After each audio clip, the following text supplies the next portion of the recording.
Okay, it's 6:34. I'm going to call this meeting of the Lawndale City Council to order. The meeting is now in order. I'm going to ask the city clerk to give us the roll call. Madam City Clerk.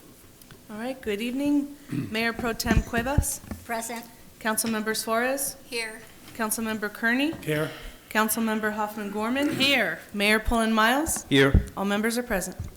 Thank you. We're going to ask Councilmember Pat Kearney to lead us in the Pledge of Allegiance, followed by Pastor Dwight Dooley from Calvary Chapel, South Bay, will lead us in a word of inspiration. Place your right hand over your heart and repeat along with me. I pledge allegiance to the flag of the United States of America and to the republic for which it stands, one nation, under God, indivisible, with liberty and justice for all. Please remain standing. Council members, good to be here again. God bless you. And the word of the Lord, it says, again, I say unto you that if two of you agree on earth as touching anything that they shall ask, it shall be done for them of my Father which is in heaven. For where two or three are gathered together in my name, there I am in the midst of them. It's a word for this city and those of the council as an agreement with what's written on the wall. In God we trust. Father, I thank you for this council. I thank you, Father, that they walk in agreement one with another. And where those differences are, Father, I pray that you give wisdom, knowledge, understanding, that they would quickly come to an agreement between them, that this city will grow mighty and will be an example to the cities around us of how to conduct business, follow the Lord, and to raise this city to be notable among all the cities that are here. I pray, Father, for your blessing on this council, and Lord, that you'll just watch over them. And we're so grateful and thankful that they call upon the Lord in the beginning of their business meetings, giving you honor. We thank you, Father. Bless them now, we pray. In Jesus' name, amen. Amen. God bless you guys. Thank you, Pastor, for those words of inspiration. Thank you for being here tonight. Okay, let's have a presentation from the Los Angeles County Sanitation District Wastewater Management Division. Let's hear from Basil Hewitt, All right, Public Information Specialist. all right, thank you. Sir, how are you? Is this on? Okay, can you hear me? Okay. Yes, sir. Thank you for the opportunity. I'm civil engineer at Sanitation Districts, and I'm going to give you a brief overview of what we do. So we serve 5.5 million people in LA County. We serve 78 of the 88 cities in the county. Let's see if we go as far north as Lancaster, Palmdale. We also serve Santa Clarita. But most of the cities, 73 of them, are down here, and Lawndale is one of the 73 cities. And we have 24 sanitation districts that form the sanitation district of Los Angeles County. Each district has their own board of directors. Lawndale is in Sanitation District 5, and our sanitation districts are based on drainage area because we want to gravity flow the sewage we treat to the treatment plant, so we don't want have to pump the sewage uphill and so on. So you guys are in Sanitation District number 5.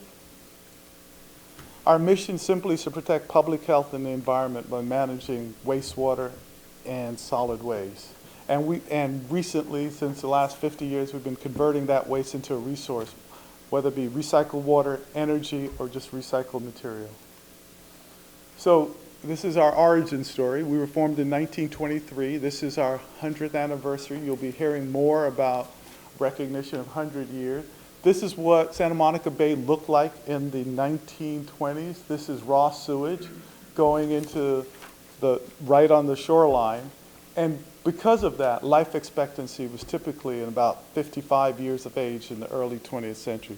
So politicians, legislators from the South Bay passed a law in Sacramento called the Sanitation Districts Act, and we were formed in 1923. Built our first treatment plant in 1928. This is the Joint Water Pollution Control Plant. It started there in 1928. It's in Carson. When you go north on the 110 freeway, right at the Sepulveda exit, just look to your right, and that's the joint plant. Here's the joint plant fully grown up. Here's the footprint. Here's the 110 freeway. All this sewage that's cleaned up from this treatment plant goes through 2 tunnels that were built in 37 and 58. And many of you may know we have a project underway called the Clearwater Project, where we're building a 3rd tunnel that is up to current seismic code. And we can take the flows out of these existing tunnels and put it through that new tunnel and inspect it. A little bit of a detour. We started in 1949, the Sanitation District Act was amended because the big issue post-World War II was air pollution. A lot of people stayed here after the war effort, and refuse increased, and the way people got rid of their trash is by burning it. And this is a backyard incinerator, and that was a huge contributor to air pollution. And so the Board of Supervisors banned backyard incinerators, and the Sanitation District Act was amended to allow us to help manage solid waste. Today, we manage 15% of the county's solid waste, and we manage about 390 million gallons of sewage a day. That's a big number. Just put it in perspective. We can fill the Rose Bowl with sewage 4 times a day with that amount of sewage. And if we don't clean it up, it goes into our rivers and ocean. And our job is to clean it up in about 10 to 12 hours. We do that with 11 wastewater treatment plants. We have one in Lancaster, Palmdale, Saugus, Valencia. If you go to Magic Mountain and you're on one of those roller coasters, look and you'll see the Valencia plant. And we have a number of plants in this area we call the joint outfall system, because these 7 treatment plants that represented these different pins are all interconnected through our sewer. So how does the sewage get to our treatment plant? So when it leaves your home or this building, it leaves a lateral, then it goes into a local line that's typically owned by the city that it's in, and then it goes into what we call trunk sewers. We build these, we maintain these, and they feed into our treatment plant. So when you think about trunk sewer, just think real big. We have some as big as 12 feet in diameter. We have about 1,400 miles of these trunk sewers. And I'd like to, so your sewage from Lawndale primarily comes to this joint water pollution control plant. This first plant, that's the foundation of this joint outfall system that 73 cities depend on. Here's some aerial shot of a drone shot of the joint plant. This is where the raw sewage comes into these tanks, and we settle out the wastewater. Then we have microorganisms in these tanks that eat what's left over, and then they settle out. And then we also generate power off the stuff that we've settled out. This treatment plant currently treats about 260 million gallons of sewage per day, and it's too salty for reuse without advanced treatment, so it all goes through the existing tunnels. Here's a good schematic. Engineers love schematic. Here's your joint plant here. There are 6 what we call upstream water reclamation plants. And we call them water reclamation plants because since 1962, we've been recycling this upstream water and putting it back into our local water supply. The Whittier Narrows plant was the first plant ever in the nation that was specifically built to take sewage, clean it up, and put it back into our water supply. You might have snuck it at midnight before. We just said, hey, we can do it safely. And since that point, we've recycled over 1 trillion gallons of water. But the joint plant is the foundation, or JWPCP, to everything we do. So the sewage from down here that's usually too salty for reuse comes here. But if you live like even in Pomona, the solids that get removed from the wastewater gets put back into these sewers and flow down here. We do one location for sewage treatment. You go, well, what's the big deal? The big deal is by taking all those solids and process them at one location. These are called anaerobic digesters. They're about 50 feet in height. You're looking at the top third, and then the bottom 2/3 below ground. They're set up just like our gut. Those microorganisms take that organic material, they reduce the volume, they reduce the odor, and like maybe an inappropriate joke, no one's having dinner, and some of, like produce gas, and we collect that gas. That wasn't even a joke, no one laughed. That gas is mainly methane and CO2, and we harvest that methane, which is the same natural gas in your stove, and we use it to completely run that treatment plant.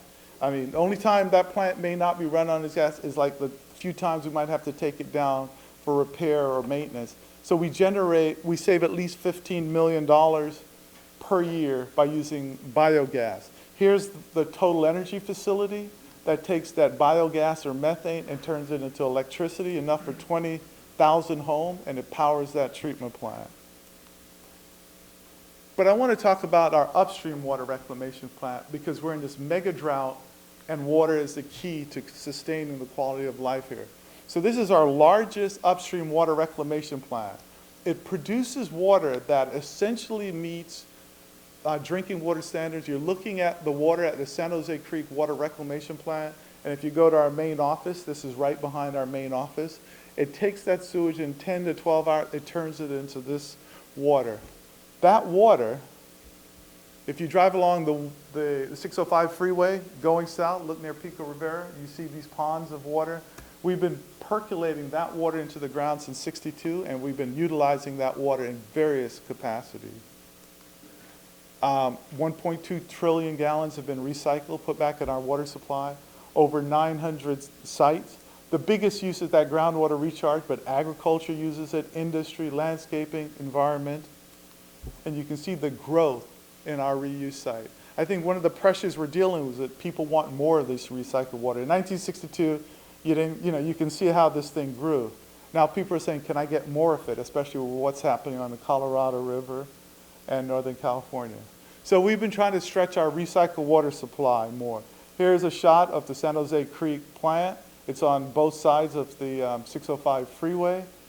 What we did on the west side is we put underground tanks in to allow us to smooth out the flow so we can have more recycled water available when the demand is there. And these are called flow equalization tanks. This is what one of these things look like. This is before water was put in, but you can see how big they are. They can hold 8 million gallons. Just by doing that, we increased the amount of recycled water produced at that San Jose Creek plant by 20%. So bottom line, out of our 11 treatment plants, 10 of them are pretty much fully subscribed. The one, in terms of recycled water, the one plant that we're not recycling is the joint plant in Carson because that water is too salty for reuse without additional treatment. And here's what that water looks like. It's clean, but the salt concentration would damage your lawn or your equipment. So we've entered into a partnership with MWD, Metropolitan Water District, Southern California, where we're working on a project that could purify this water and put it, as much of it, up to 150 million gallons a day, back into our water supply. That's enough water for 15% of the county. So that project, so here's your joint plant. We have some land here. We've built a demonstration facility here in 2019. Our engineers and scientists working with Metropolitan are proving up that we can consistently purify this water. And if we get approval down the road, this would be the footprint for a full-scale facility that would produce up to 150 million gallons per day of purified water.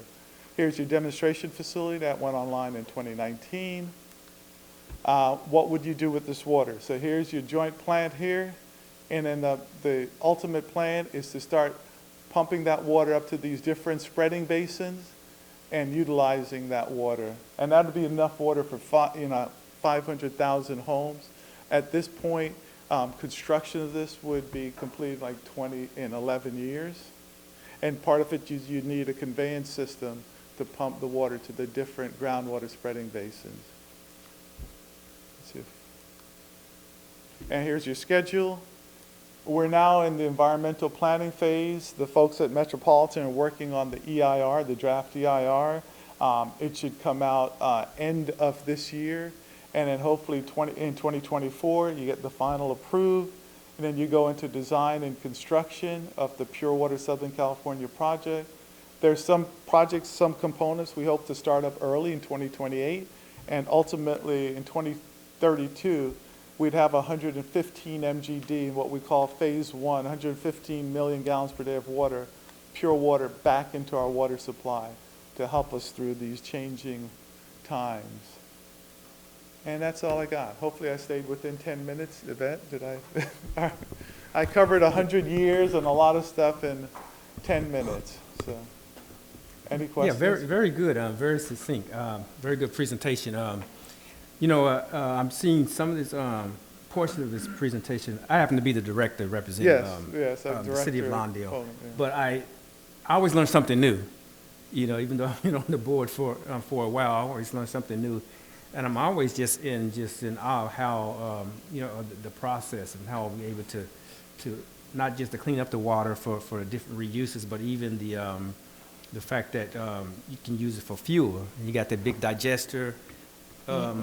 Yeah, I in left Carson. those slides out. So what we do, the biogas, so one of the things we're also doing there, I gave you the Cliff Note version. Your city has to divert organic waste or food waste from landfill. Well, at the plant in Carson, we can take slurried food waste and put it in those digesters. So we've been doing that. We've been putting the food waste with the wastewater solids, and we've bumped up the gas projections. For every digester we put 10% food waste in, we've doubled the amount of methane we're producing. So we have more than enough methane for the power plant. So what we've been doing is purifying that methane and then selling it at a CNG station that we own at Sepulveda and Figueroa. And in this coming year, we're looking to expand that fueling station. And that's one of the way of complying with SB 1383, the state's mandated organic diversion. So there's a lot of stuff going on at that joint plant. There's a lot going on. Yeah, Absolutely. so. Anyone have any questions you want to share? All right. Really quick, do you guys offer tours to Oh. the public to see the plants? And can we go on the website and So we have, on our website, we offer tours during the pandemic. We quickly transitioned to virtual tours, so we have a number of virtual tours that we gave to the public, including school kids. But we're open for business, so if a school, especially it's been a point of emphasis, especially since a lot of kids kind of were falling behind a little bit in learning, that we're reaching out to schools, and at any school in your area, they reach out to us. I mean, 5th grade is the earliest we'll go. We will pay for the bus. We'll provide an engineer, a microbiologist, a chemist, whatever, to give a tour to just really get these kids interested in careers in this field. Yeah. It could be a treatment plant operator. You could just come out of high school, get certification, and it's a great living, well-paying, and it's meaningful. Or become an engineer. We have people with PhDs in microbiology, chemistry, and so on. So we have different people with different skill set will volunteer to give tours. So we give anywhere from 50 to 100 tours per year to school kids, and we offer public tours as well. So, Very good. Any other questions? All right. Thank you for that report and that presentation. thank you so much. Thank you.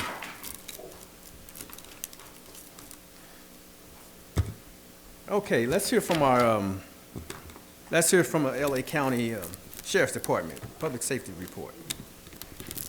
Let's hear from Sergeant.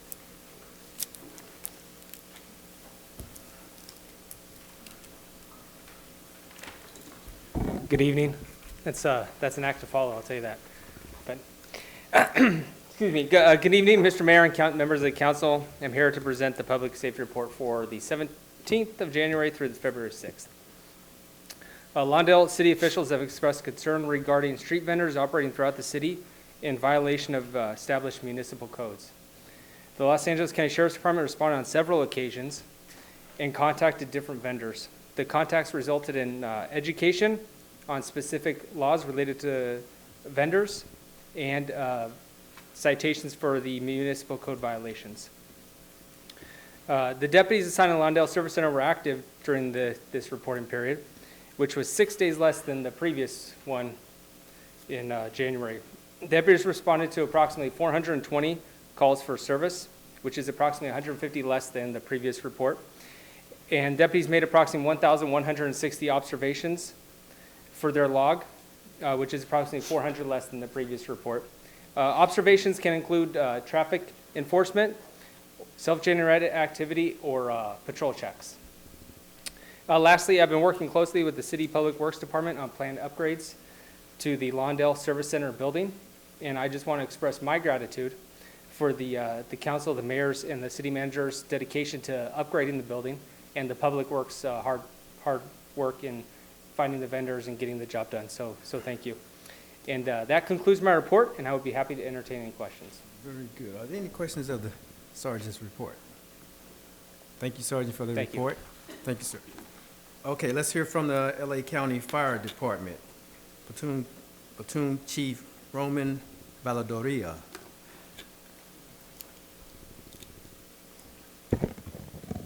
Good evening, Mayor Pullen Miles, council members. My name is Ramon Valdoria, Battalion Chief, LA County Fire Department. I'm here to present the Fire Department report for the month of January. The city of Lawndale had about 200 calls that required a fire department response. Of those 200 calls, 143 was for emergency medical services, 57 service calls, which included fire response calls, elevator rescues, vehicle fires, and wires down. I'm happy to report there was no working structure fires in the city of Lawndale, and no citizens in the city were displaced. End of report. Be happy to answer any questions. Very good. Any questions of the report? All right, thank you for the report. Thank you. Thank you.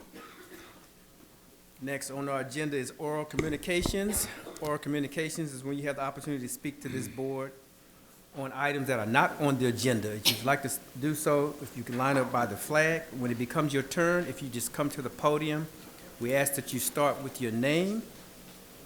At about 2.5 minutes, the amber light will come on, and that'll give you the signal to start wrapping things up. You don't have to wait to be called up. Just simply after the person before you concludes, step right up to the podium and you can begin. Let's have our first speaker. Yes, sir.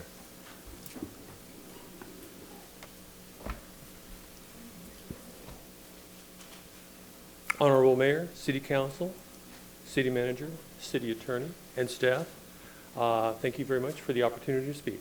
I am Ray Holler, homeowner in Southwest Lawndale for 36 years. I enjoyed the Sanitation District Speaker's presentation. He showed a backyard incinerator that we used to have in our house in Inglewood back in the 50s. And that reminded me of something one of my older brothers told me recently, because he said he used to ride the Pacific Red Car streetcar up and down Hawthorne Boulevard. Which brings me to Metro. I'm not going to talk about the Metro item on the agenda, so I'm going to talk about other issues. Last meeting I said we should be doing all we can to stop the 192 trains that Metro wants to run through Lawndale every weekday. Since then, the draft Environmental Impact Report, DEIR, has been released. On page 2.5, it says, quote, Metro will prepare a recommendation on its preferred alignment in spring 2023 based on the DEIR, public comments during the comment period, which is now, and other factors such as cost, ridership, and project objectives. I think we need all of that non-DEI information to be made public. I understand we've received a little bit of resistance to that. Please ask Metro to make public all the information they will use to make their recommendation to Metro Board. Secondly, the DEIR is 1,008 pages about the train options and more. In the DEIR, Metro says their train proposals would have significant and unavoidable noise impact in excess of various standards during construction and operation after mitigation measures are employed. See pages ES-22 and 23. Regardless of whether Metro's forecasts for future ridership, traffic, and air quality are met someday, Metro would tear up our city for 5 to 7 years of construction, according to the DEIR, and leave us with excessive noise caused by their trains 192 times a day, every weekday, forever. In summary, we need all of the Metro data for decision making, and please say no to the Metro trains. Thank you. Thank you. Yes, ma'am.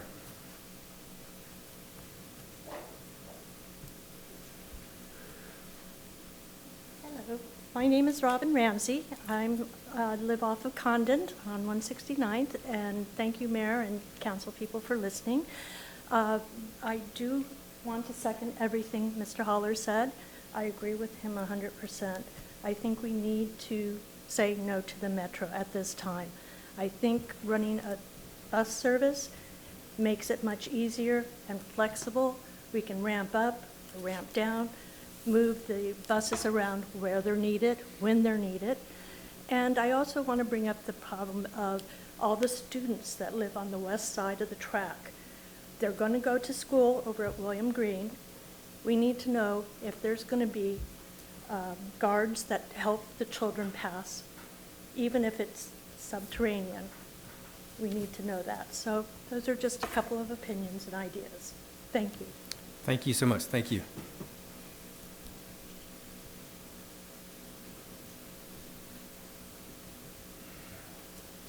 Good afternoon, City Council. Name is Gary White, live in Lawndale. I wanted to talk a little bit about this Metro C line. I heard that they're going to move the railroad tracks west and then go ahead and put in their C line on the other side.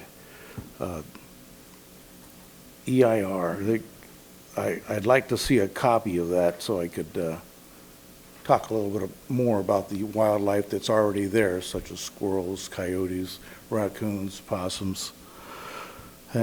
That's, you know, and that's just a few that could be on the list.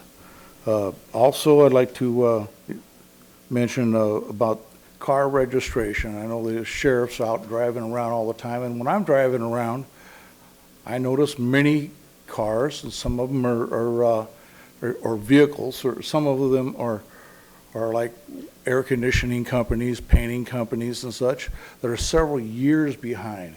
And it's pretty simple to pull them over, and then they can check the license, the insurance, and seat belts of all the occupants. On this next part here, I want to tell you I miss Pam London and her comments. She used to educate me sometimes with some of her comments. I wondered where I could see the current code on fireworks and the qualifications and such. Is that online? If that's possible, I'll look it up. Even the cities that have ruled out all fireworks, and I'm not for doing that, because they have the illegal fireworks going on in their cities. They just ignore them, while their kids don't get the benefit of the funds. And I really hope we don't take that away.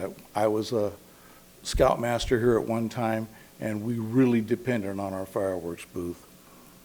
I know that it was brought up in the council meeting before about the desalinization plant that they were planning on building, and I haven't heard anything more about that. I just really did not like the location. It was too close to the Hyperion plant, and their record isn't 100% of not having problems. And that's a heck of a place to be drawing on the water you may drink. I hear that Bruce's Beach is being for sale, so we could, maybe they can consider something a little further south or a little further north. A lot of that stuff falls into civil engineering, and what would we do without a civil engineer? That's just a huge job. Time's expired. Thank you. Thank you. Yes, sir.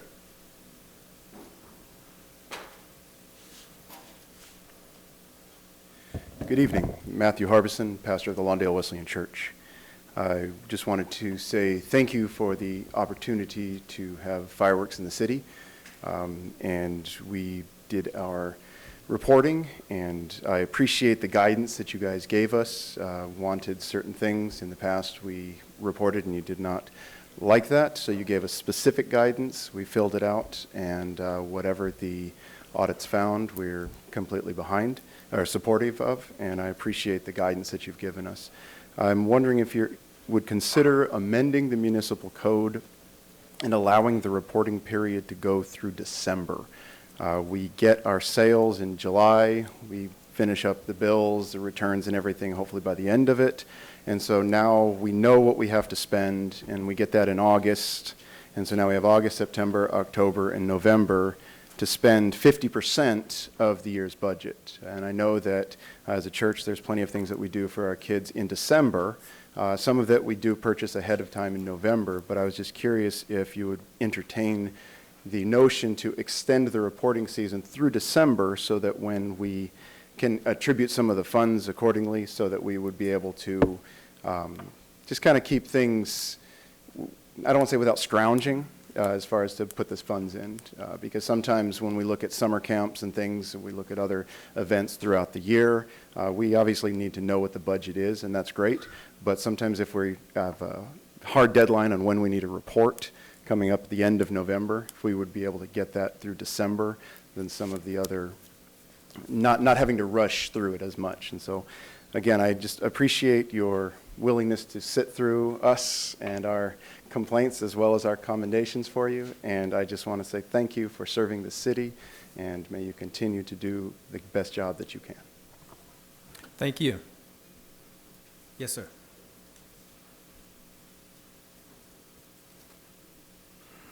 Good evening. My name is Victor Ibarra, and I am the Public Affairs Manager for SoCal Gas. Thank you, Mr. Mayor and council members, for allowing me this time to speak.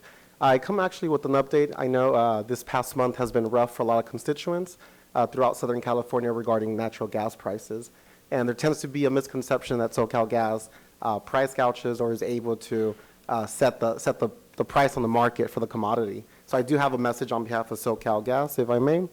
Market prices for natural gas have dropped significantly for February when compared to prices seen in, obviously, this past month. While prices in the western region have decreased from the prices seen in January, they remain higher than last year.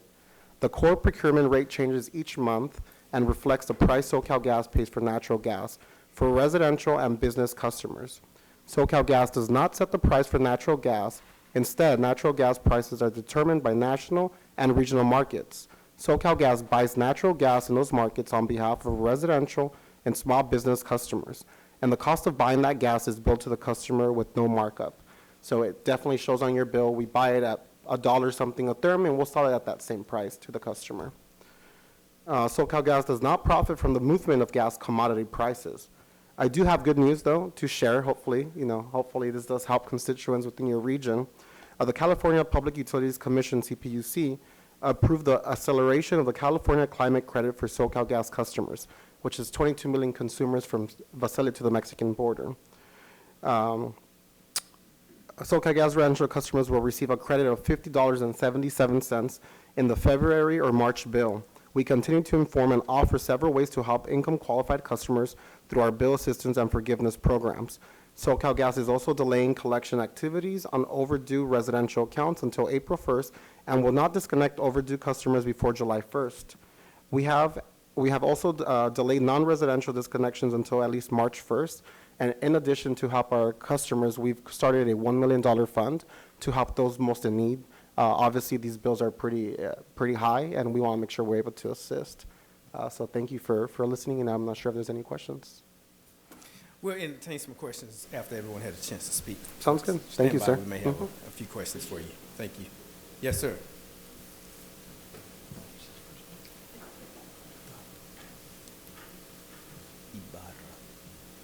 Okay, my name is Armando Vicente. I moved here to Lawndale in 2013, April 1st. And so I've been here very happy living here as a newcomer compared to other people that I know that have been here for forever. Well, anyway, I'm here to protest the installation of a metro line in my backyard. I've been very happy with the freight train coming by just a couple of times a day, never at night. And when they do come at night, it happens once in a while, they're very quiet. They travel at a low speed. So my family could tolerate that.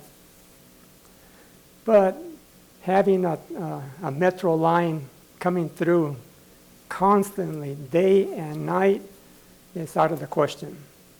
And I would hate be put in the position to where my family will have to move out before my property value went down, if this goes through in our backyard. I've been following this situation since it first started years ago, but I failed to follow up and going to the meetings. This is my first time coming to a public meeting. So I would just like to say what happened to the proposal to have the metro line go through Hawthorne Boulevard, which makes all the sense in the world to place it right there. Since you have all that space in the between, there will be less parking, public parking, but it would be for the public benefit if it ran down Hawthorne Boulevard. That is all. Thank you. Thank you, sir. Yes, ma'am.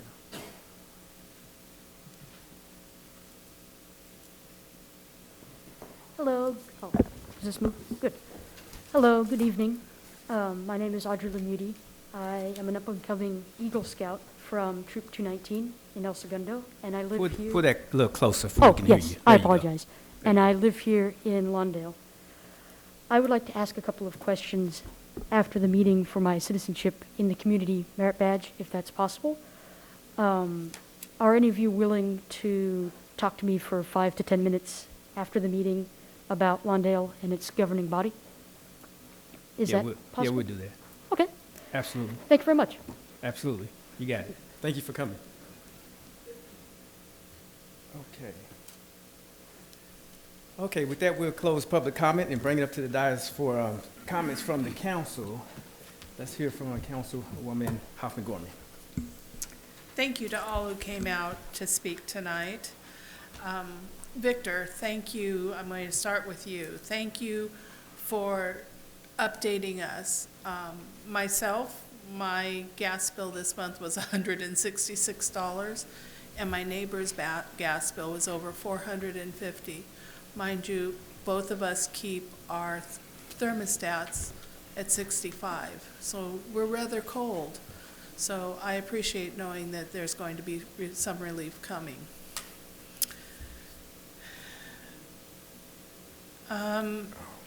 In regards to what Matthew asked as far as the December 31st deadline, if changing it from November to December, I would like some feedback from city manager if that is even something that is allowed or could be Well, it's considered. codified, you guys, the council adopted really strict guidelines, so staff and it's in our ordinance, so we can get that information in, so it allows finance staff to complete the audit, because we start immediately in January to start the permitting process, and it's a lengthy process, and it's a dogged process that goes all the way up to the last day they open up to sell fireworks. So we have all of these road markers on the process from January until July. So the city is needing those 30 days to prepare for the next go-around. Right. Thank you for that answer. The next thing, on all of our speakers that spoke about Metro, unfortunately, as most of you are aware, the city of Lawndale has held firm to our original thoughts about Metro. For the last 30 years, Lawndale is opposed to Metro, whether it be down the road or Hawthorne Boulevard. Lawndale does not want the Metro train coming through our city. We haven't changed our thought on that. There has not been, in our stance on that. I would suggest that every single one of you take your time and your energy and join me at the Metro hearing and be heard by the Metro staff. Unfortunately, just because we are elected officials and sit here at the body, as a body, we don't have any more pull than every single one of you when it comes to what decision. I would encourage each one of you to contact those voting members of Metro. You're allowed to contact them as well. The mayor and I currently are trying to meet with the voting members of the Metro Board. Your voting member that represents you as a resident of Lawndale happens to be the mayor of the city of Inglewood, Mayor Butts. please reach out to them. Let them know that you're opposed to this. The more of us that are saying this, the better opportunity we have. But unfortunately, here at the city council meeting, we don't have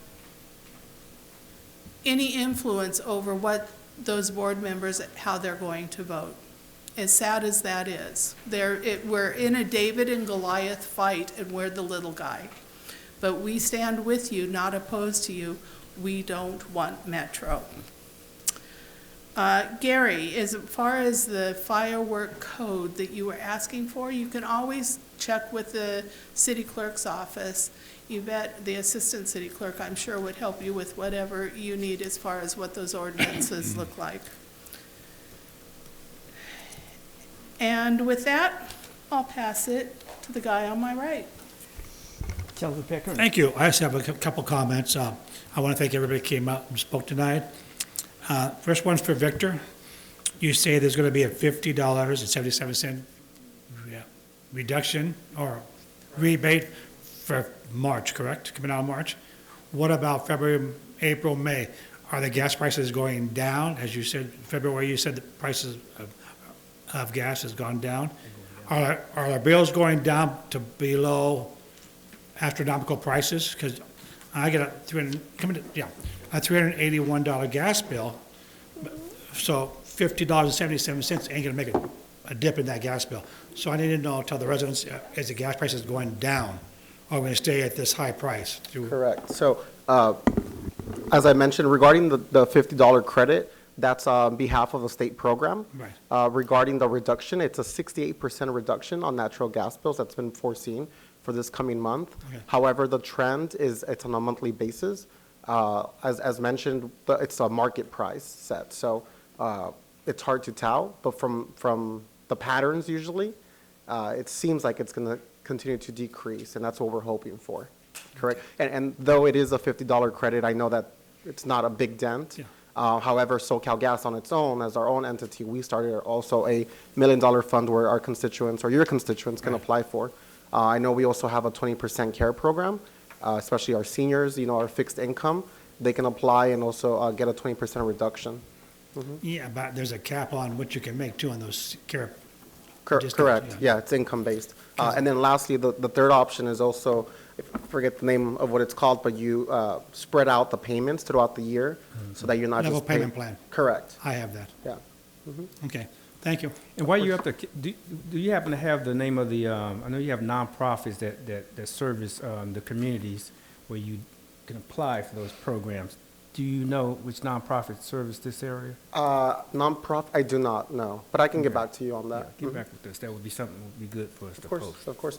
Is that to assist with the application Yeah, process? assist with the application. Usually you guys award the money to a nonprofit, and you have Correct. to go through that nonprofit in order to Correct. make application. I will look into that and get back to you all. Mr. Mayor, I can ask Victor. Victor has my email. He can email it to me, the information. I'll send it to the council. I'll do that. Excellent. Awesome. Thank you, Victor. Thank you. Victor. And with Gary, maybe the sheriff's department can look into I know we look at expired tags. Maybe we can look at them a little more deeper as we go by. Are we going to get are we talking about purchasing the tag readers for the cars? Mr. Mayor and Council, we are working on it. We'll bring an item to you. We're putting out an RFP, and we'll bring that back for later consideration. And I do, if Sergeant could come up and explain, he didn't mention in his report, but they did several checkpoints this last couple of weeks. Maybe can reiterate some of them were for expired tags and they are out there enforcing that. So if you want to reiterate some of the information you provided over the last couple of weeks on vehicle code enforcement? Oh, sure. But what was your question specifically related to expired? The expired tags. Like not having them on, or expired, like nobody's paying registration? 1, 2, 3 years expired on the street still, the cars. I see. So what we do is we have a team that can go out and as the problems present themselves. I know that there are some special problems within the city with people hoarding cars and things like that.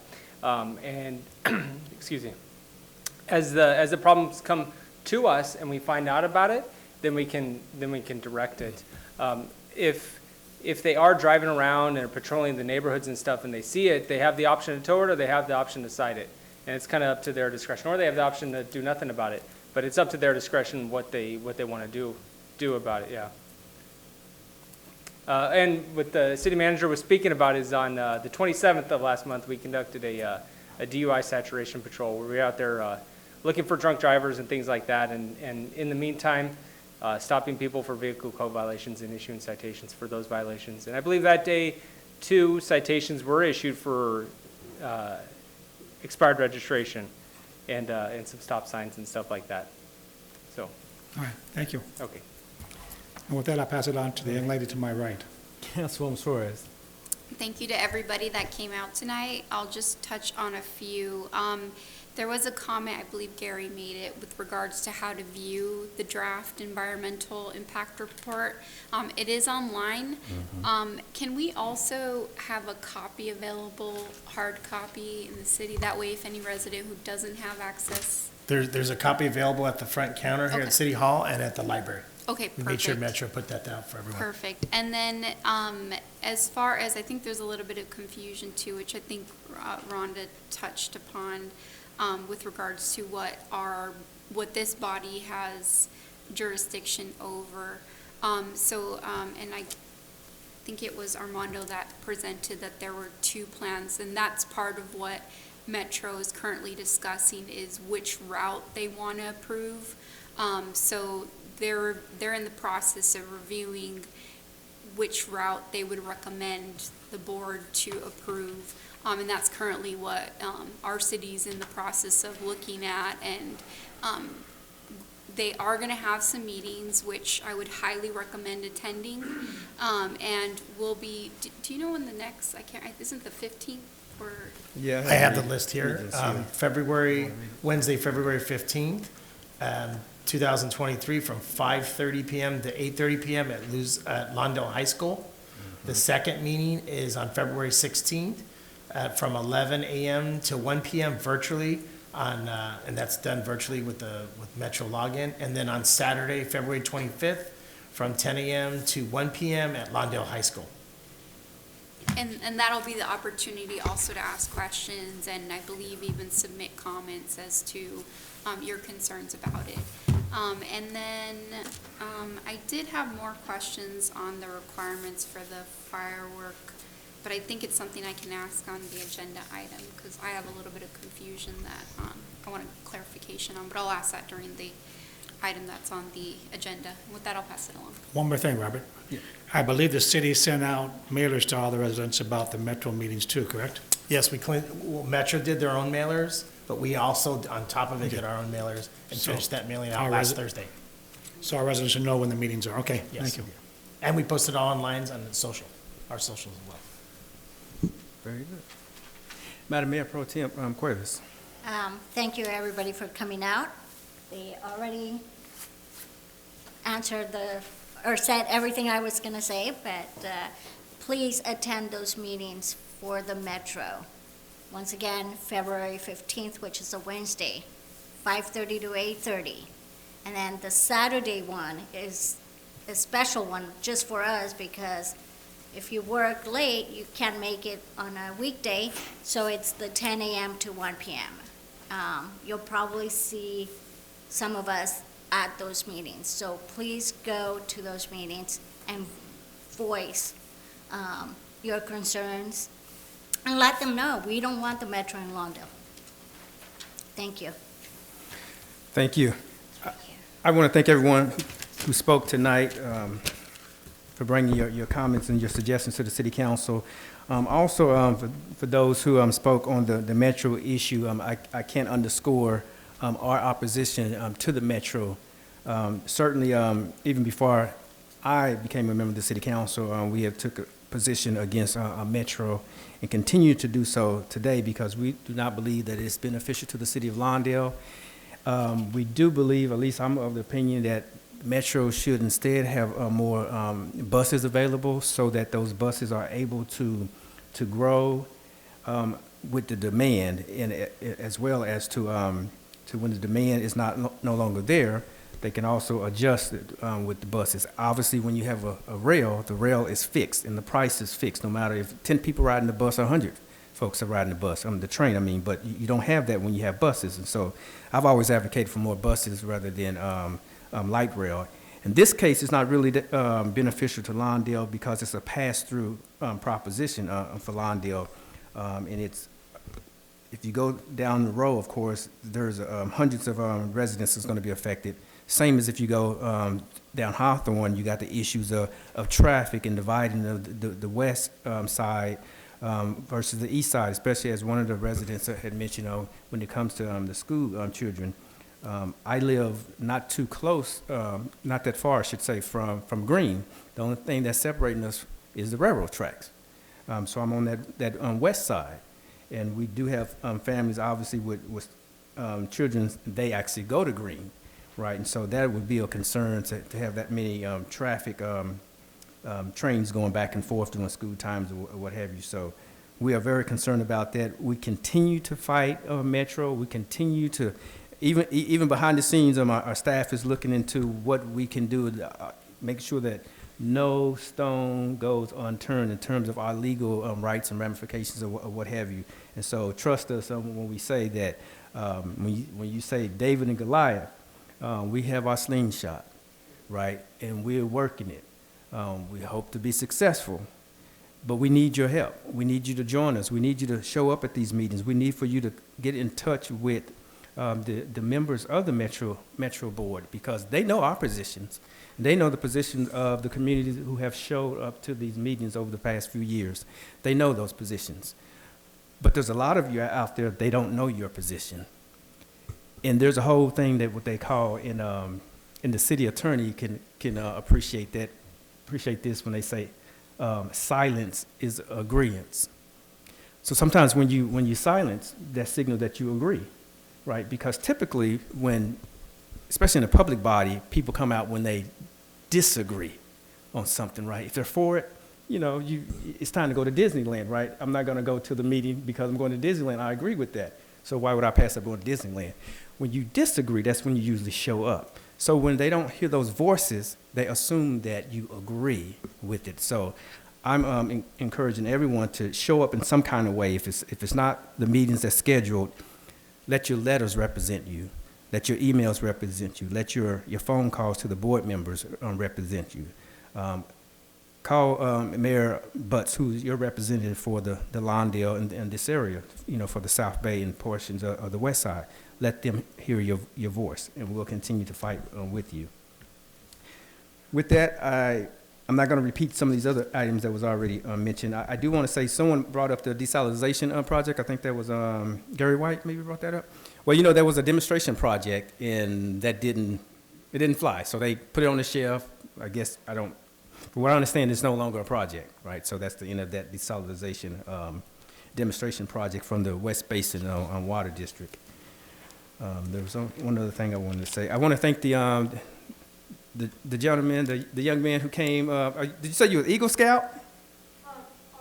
Oh, almost. Okay. We would love to have the opportunity to speak with you after the council meeting, but thank you for being here tonight. And with that, I will close public comments instead of repeating all this other stuff. And thank everyone once again for coming out. With that, we'll move our agenda. We are now on item G, which is the consent calendar. What is the pleasure of this body concerning item G, the consent calendar? If there's no additions or subtractions, I make a motion to accept the consent calendar as written. I'll second it. Okay, the motion's been made by Mr. Pat Kearney that we approve the consent calendar as submitted and seconded by Suarez. Is there any discussion on the motion? All right, seeing none, would the council please vote?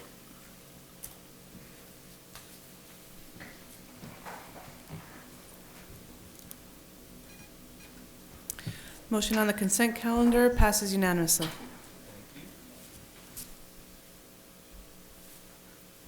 Next item on the agenda is a public hearing concerning community development applications and fees report. Let's hear the staff report. Thank you, Mr. Mayor and members of the council and members of the public. So we've got this item back brought to you. I want to thank Councilwoman Suarez for giving us some detailed directions, so we were able to reform the staff, kind of address some of her concerns and other council members have brought up over the last few months. So we curtailed the staff report and made it more succinct. And Ms. Chavez is going to give a presentation for the council. Thank you, Mr. City Manager. Good evening, Mayor Poe and Miles and City Council and the public. Today's report is a report that talks about the community development planning applications. So we're going to talk about the site plan review application, fence, and flat work or landscaping application. So a little bit of a background for the site plan review application. In 2001, we first added, as requested by the City Council, the application to the fee schedule, which had an original fee of $100. In 2017, we increased the fee to $1,816, which was a deposit-based fee. And this was based on a survey that was conducted. Since it hadn't been updated since 2001, the fees were not up to date to what the current market or the current regulations for the rest of the cities in the South Bay. So a survey was conducted, and that concluded that $1,816 deposit would be enough to recoup the total cost for the city to review and process the site plan review. Then in 2021, the Finance Department conducted another study along with a consultant, and they looked at other cities in the South Bay area, contract cities, and cities of similar size. And it was concluded that $2,500 deposit would be the fee that was most appropriate for a site plan review. And this also resulted in an increase in hourly rate increase for the staff. So the $2,500 was based off of the salary rate increase, hourly increase for the time worked on the site plan reviews.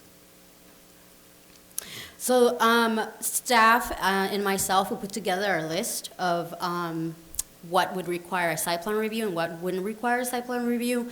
It's also going to be on a case-by-case basis, but these are most of the items that are common. So we looked at items such as changing a floor, like carpet or wooden floor, carpet, etc. That doesn't require a permit and it doesn't require a site plan review. So anything like that, painting walls, that wouldn't require a permit, wouldn't require a site plan review as well.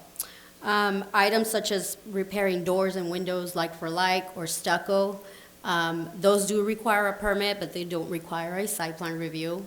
And minor changes in fixtures. So if they're going to change out like a light fixture to a ceiling fan, etc., that would require a permit, but not a site plan review. Other items that wouldn't require a site plan review would be minimum maintenance and non-substantive maintenance on a property. So anything that's not major, such as like roofing repairs or foundation retrofits, exterior siding, recoloring stucco, and repairing any flooring, appliances, windows, etc., as long as it's a like for like.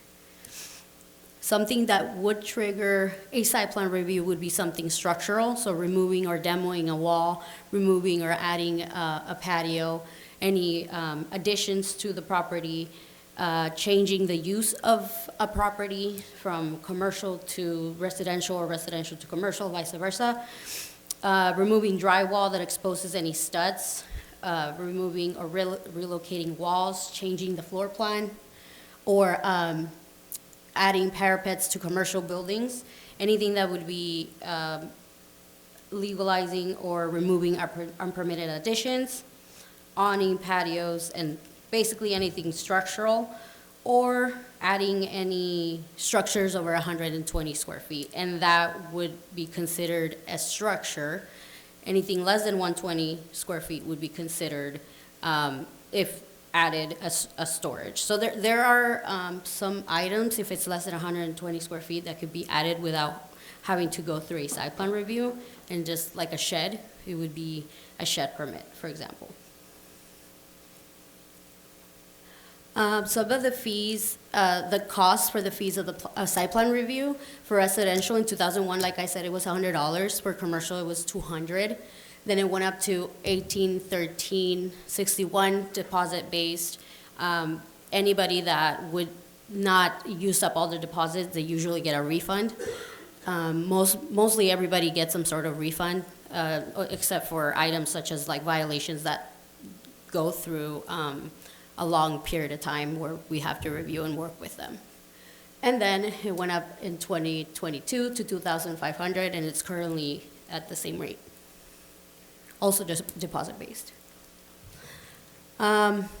So, sorry typo there, but this is, we're actually talking about the fence permit. So moving forward to the fence permit, it was $50 initial fee that was adopted in the fee schedule in 1991. Then the council believed that the fee was really high, so they lowered it to $30 in 1994, and also put together a draft ordinance. And in 2011, the ordinance was adopted and added design standards to the fence. And it included the term, defining the term see-through. Then in 2017, permit increased from $30 since it had been adopted in 94 to $324 by the first fee study that was conducted. And then in 2021, by the second fee study, it went up to $420.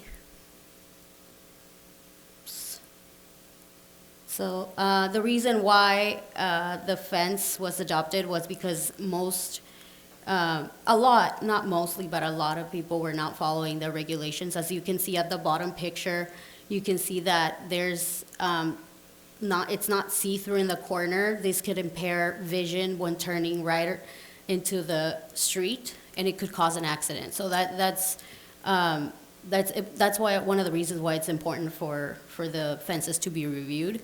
And then also aesthetically, if you see at the top, some people, they just like wanted more privacy and they added materials that were not allowed. Moving on to the flat work and landscaping. 2005, first ordinance was adopted prohibiting flat work in the front yard setback areas. 2007, a permit application and plot plan was required for front yards. And due to the parking problem, residents were removing their landscaping and installing concrete, and then it just became a nuisance. It made a problem with the drainage. It wouldn't percolate into the ground, so that was one of the reasons why the flat work was adopted. And then this is just like pictures of what an approved flat work would look like. A desired flat work would look like, and this is what was being done back in the day. And as you can see, there's no landscaping, there's nowhere the water to percolate into. Same here at the top. So anybody that had it before 2007, they're legal non-conforming. Anyone that removes their flat work, if it's legal non-conforming and replaces it, would have to follow the current code. So this is just a chart that I put together with surrounding cities in the South Bay area that are similar to our city regarding site plan, fence, and flat work. So as you can see, Carson has 3 different types of site plan reviews. One that is a deposit that goes to Planning Commission, $10,000. And then they have a $350 flat administrative site plan review, which means it's just like an over-the-counter, kind of most of the site plan reviews that we do here are administrative. And then they have another public hearing one, which is a $500 flat fee if they're gonna build 1 to 2 units. According to the law right now, I don't believe that is required anymore for them to go to public hearing, but that's just what their fee schedule said. So we're moving on to Gardena, $406,656 for their site plan review. That's a flat fee. Doesn't matter if it's commercial or residential. Well, as you can see, our fees, Lawndale's. And then Manhattan Beach, they have several site plan reviews, multifamily, commercial, and then residential. And then for their fences, they actually don't have a fence permit, just as Carson doesn't have a fence permit or a flat work, Gardena doesn't have fence or flat work. However, Manhattan Beach does have one only if it's greater than 6 feet. So that's an $870 fee and no flat work permit. And then Lomita, they also have 3 types of site plan review applications: 1,560 residential, 3,380 for all others. And it says 663 administrative. So they're not very specific on whether or not residential and all others are going to planning commission or public hearing, but that's what they're inferring by saying that $663 for administrative site plan review. So that's my take on that. And then they don't have a fence permit, and then they're $173 for their flat work, so their landscaping review. And that concludes staff report. Staff would like to recommend that the city council provide further direction on site plan review, fence, and flat work applications. And if you have any questions, staff is available to answer any questions you may have. Thank you.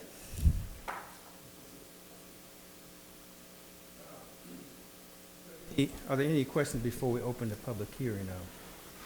Technical question before we open the public hearing. I have a technical question. Why is a site plan required if there's going to be a demolition? So how does, for example, like it's cited as an illegal, and they're going to demo it anyways. From what I understand, to get the site plan costs, maybe $1,000 or $2,000 to get a draftsperson to draw it. So why would it be required? Yes, so the reason why we require a site plan review for a demolition is because most of these demolitions are based off of code. So we want to make sure that we review everything, and there's not just a demolition that they have to demo, because we do have people coming back with other violations, so we want to make sure everything's covered. But that's mostly the reason why we require that. And could you explain, just so that I'm clear, you say a fence. Mm-hmm. What is a fence? Is a brick wall, is that a fence? What's the fence, and what's the distinction between the So two? the fence, it would include a wall as well. So it's a wall, or in this case, sometimes it would be a hedge. Even though it's a plant, it is considered like a fence. And then, of course, like a picket fence would be a fence. So anything that would be a boundary between the property line and private and public space. Okay, got it, thank you. Any other technical questions? The plan checks is $2,500, but if they use less, or if we charge less, what's the turnaround of me receiving my deposit or the refund? So the refund, once they fill out the refund request application, it could take about 2 weeks for them to receive their check, but it's, we do it right away. So I have to request that you guys don't refund it once the work is done? Well, we do let you know when your work is done to fill out the application, just to keep a record for our records that we gave you the refund, but we do let the applicant know right away.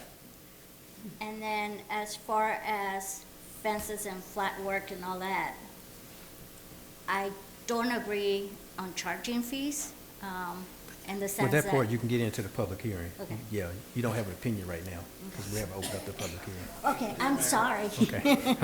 All right, very good. I'll wait Very till good. after public hearing. Mr. Mayor, just, Jared, can you explain to the council how many refunds we've given back and how much? I don't know if it was in your presentation, so the council's aware of Yeah. all the years from 2018 all the way to present day. Right, so, I do have a list here that, Adrian was glad to give me, so I can let you guys know what the refunds are, but we have returned about $262,000 in total from 2018 to 2022. And most of it, it's about 32% of what we've collected since. Thank you. Okay, very good. Okay, with that, it is now 7:43. I'll open up the public hearing. The public hearing is now open. Okay, are there any wishing to provide any comments or testimony in this public hearing? Okay, seeing none, it is still 7:43. Declare the public hearing closed. We can bring it up to the diocese for any comments on this issue. You want to speak? Go ahead and speak now. Okay.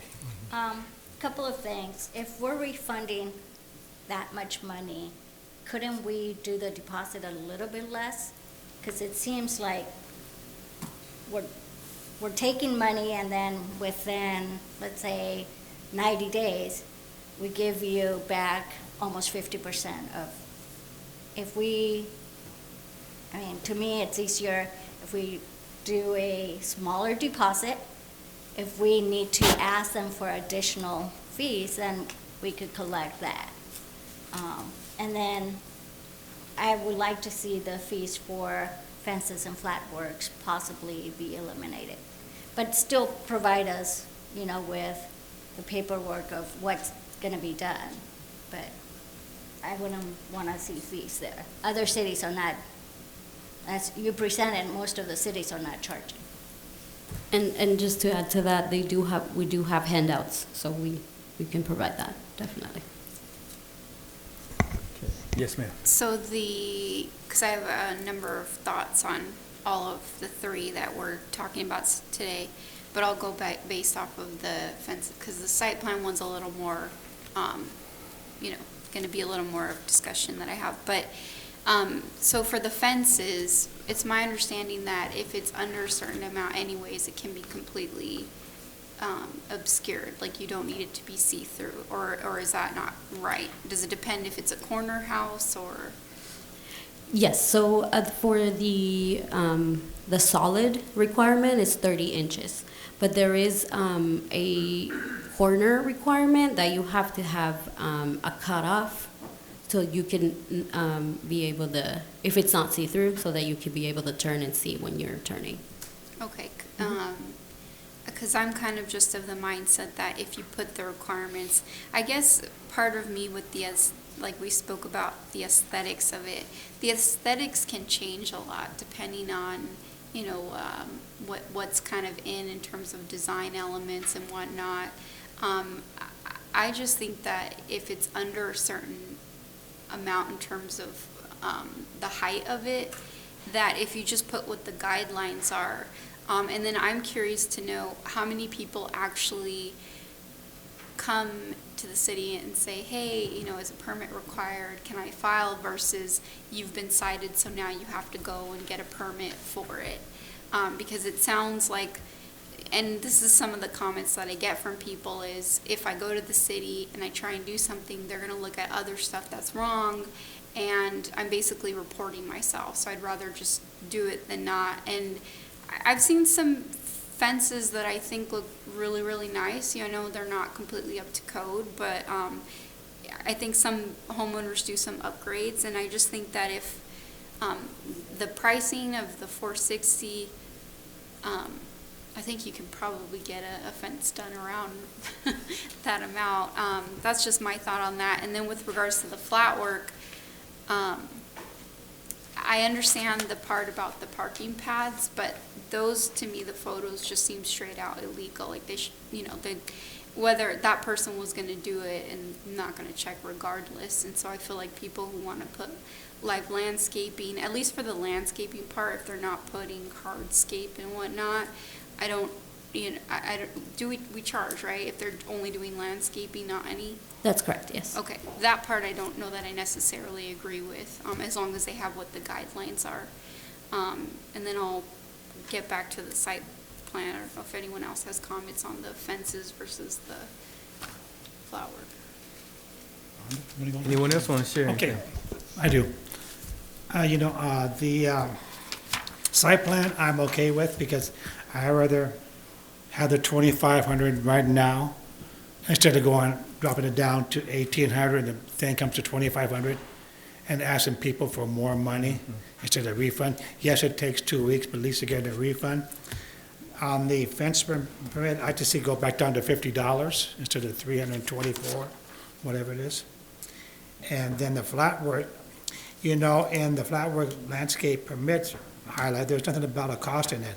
But I saw on the board is $300 to get permits for flat work. On your agenda package, under flat work landscape permits, there is no amount mentioned in here, but I saw on this, on the Yes, screen. I'm sorry about that. I did put it up in the PowerPoint because The I 300. didn't, yeah. I think that's a little high too, but those are my opinions. Which one you think is high? The flat work, in here, you're looking there, it's not in here. Yeah, it's cost. $390, and I did miss it Yeah, in the staff report, and my apologies. Yeah.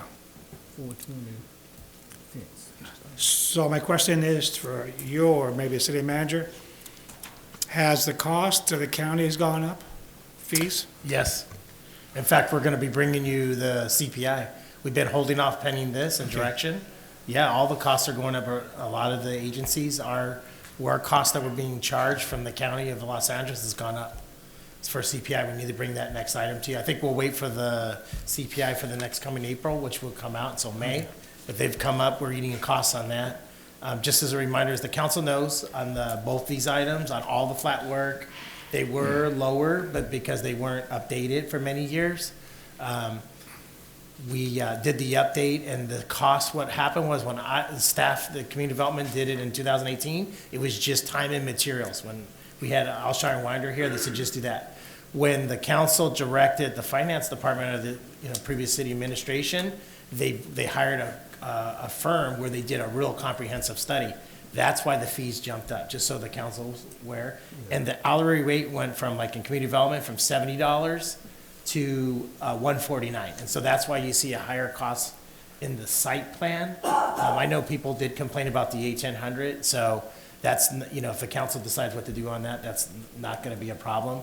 You can also, I know we talked about it when the consultant was here, maybe what would make it a lot easier on staff as well as Adrian, who's all by himself doing the accounting, maybe make it a flat fee, lower it down and make it a flat fee.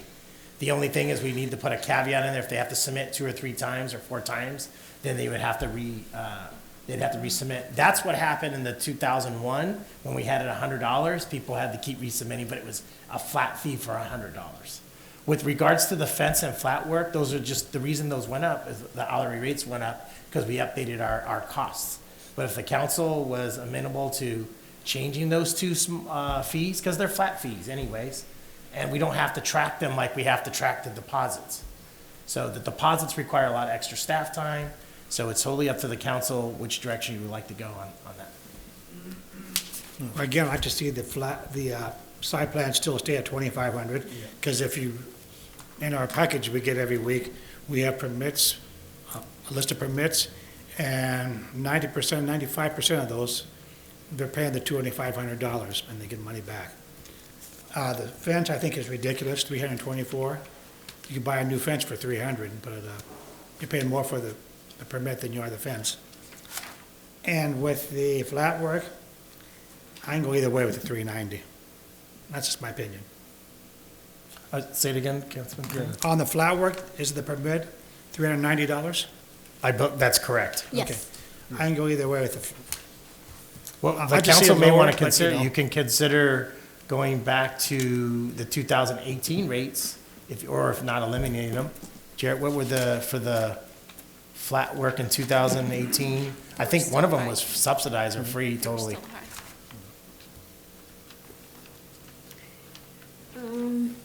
I think the flat work was waived. There was a 0 and the fence was $30. Yeah, the flat work used to be 0, and then it went to, I believe, Almost around 260 Yeah. or something like that. So one was only $30, the fence, and the other one was 200? Was subsidized and then went to 200. Now, if the council entertains something like that to kind of break, we mostly catch them, honestly, they all get caught mostly because we're not proactive or reactive. So they come in through code cases, through site plan reviews, so the folks can address them at that time, and that's how, and that seems to be the area of contention with a lot of residents, are the fence and flat works. The site plans, I can understand, but they do get their, I think where the frustration is because of the state law, and unfortunately, I've mentioned this to you, we have to charge 2 separate fees And that's where they get upset, because we can't process the ADU together with the other site plan. Because of the law, we have to process those in 60 days, the site plans. We have to get them out, so we treat them separately. They get their monies back, but unfortunately, that's where the frustration is. And then sometimes, I guess the council's hearing about the deposit cost. But there is a administrative cost with staff when we do the accounting. So if you guys decide to lower it, a lower deposit, which is fine. But then just keep in mind, if they exceed it, you might get complaints about us coming, stopping their project, putting it on hold, and asking for another re-up. So that actually, if let's say the council decided to go back to 1,800. So if they exceed the 1,800, then they have to put another 1,800 down.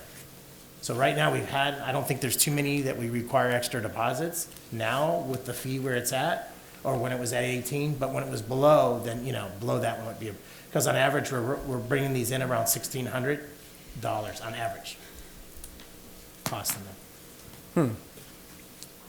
So, but it's totally up to the council, whatever decision. Well,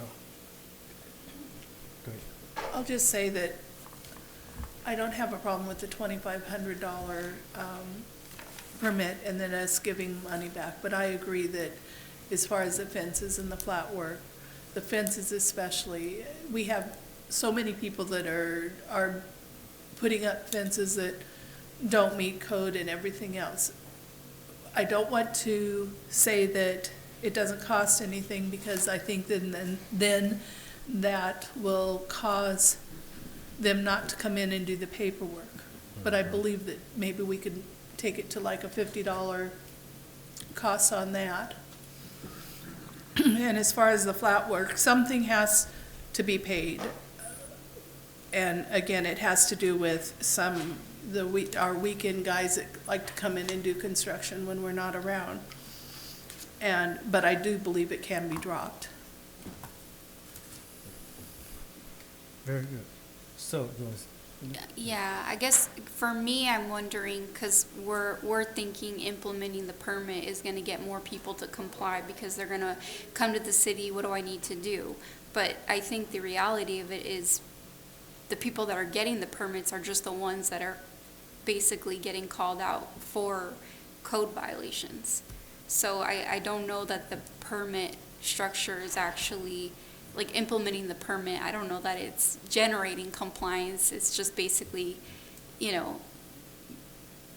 don't know if that makes sense. Like, to me, I guess that's the way I view it. Jared, how many, on average, just an estimate, are code, not outside of site plan, we're talking about fence and flat work?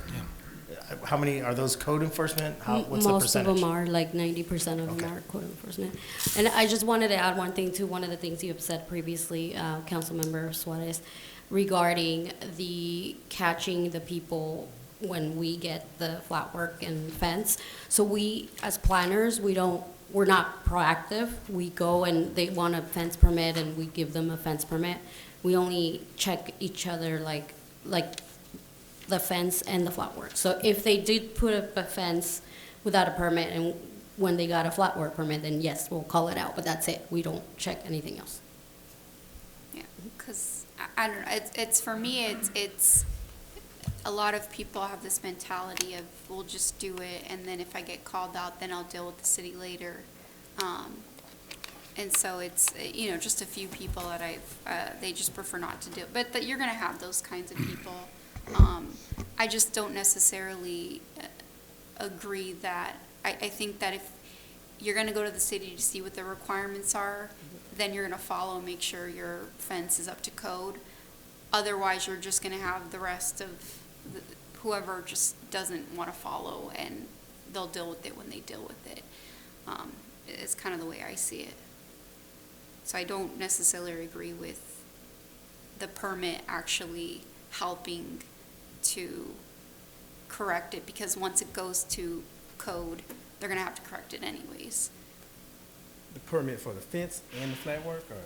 Yes, and then with the flat work, if it's just landscaping, I just don't know why you'd need a permit for that versus if you're putting some hardscape in there. Then I see, because you're dealing with the runoff and all that stuff that you're trying to do. But if it's mainly, we see if, for example, just grass is, you don't need a permit for that if it's completely grass. But I feel like some people could put bushes and stuff, and I wouldn't know understand why you'd need a permit in that sense. Yeah, I would agree. Also on the hardscape, yeah, some type of permit should be in order, but the softscape with vegetation and stuff, I don't know why you would need a permit for that. I'm not sure how much for the hardscape flat work, how much the permit should cost. I'm wondering,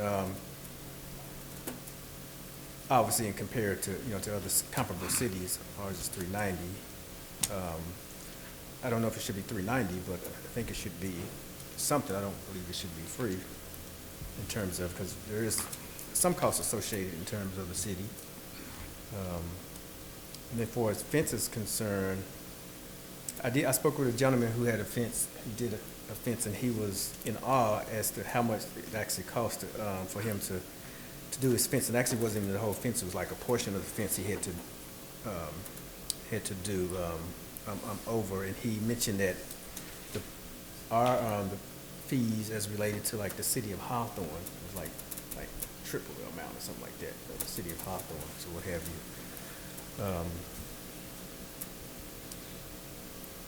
So I'm okay with reducing the cost for the fence.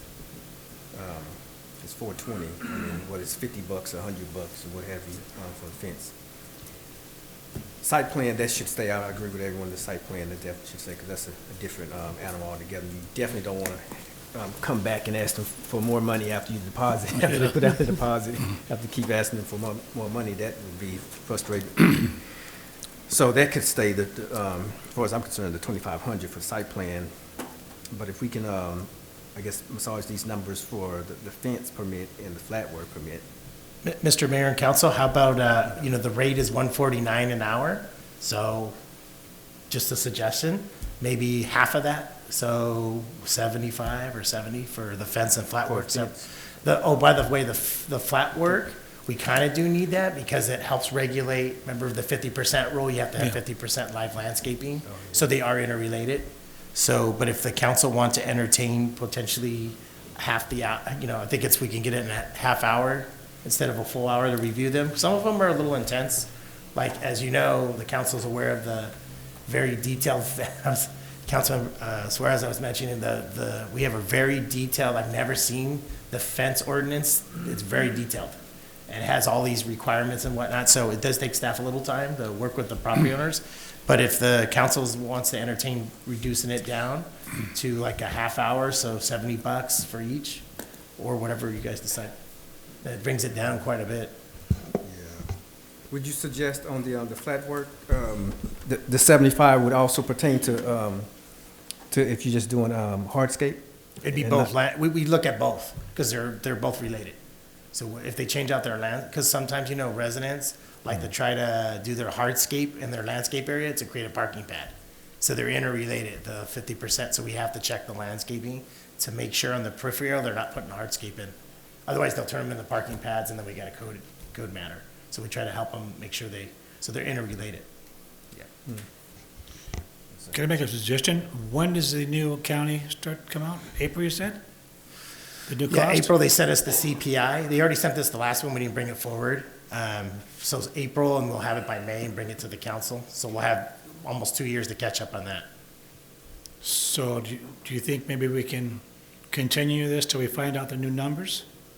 Well, so those are different numbers. Those numbers are for building and safety. Oh. These are just planning fees. Okay. Right. And just a reminder too, we don't charge some cities do charge for fence permits through building and safety. We don't. Mm-hmm. It's just that we don't require, approval from the owner's consent, a survey. We just let people put them where they think their property lines are at and work with their neighbors. So we try to keep it as simple as possible. And just real quick, Mr. City Manager, we do require building permits for anything above 6 feet for safety. Thank you. It has to be engineered. Okay. Pardon Yes, me, sir. Mr. Mayor, I was just going to say the councilman makes a very good point. We're going to have to hold a public hearing for the other increase in fees. And since we're going to do that, it would make a lot of sense for the city manager and community development staff to work up appropriately based on your direction tonight, an amount of fees, and then bring them all back together as the councilman said. In essence. We could certainly do that. So we can give direction, and that'll be part of that hearing? Yes, sir. With that, okay. Will we be voting on it still today? Well, the fees are automatic. They're a little bit different. Those are automatic. The building and safety fees are, we automatically get charged higher fees. The county has a process where we don't have that process. They automatically go up. They have their county council has some process, as we've explained it. We have to do as a public hearing, bring it to you. We list the hundreds and hundreds of building fees. They're a little bit separate from the planning fees. My understanding is this issue has been paramount to the council, the fence and the flat work especially, and the site plan.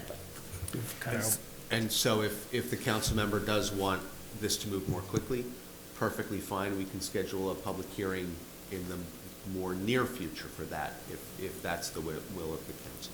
Thank you, council member. Or we can give direction, which would be part of the hearing. Because you asked, well, now we'll be voting on it. We just be saying what we think the fees should be. We would bring it back as a separate item on the same day as the building fees. The building fees, I just want to remind the council, there's hundreds of them, hundreds, there's stacks that we bring to Yeah. you.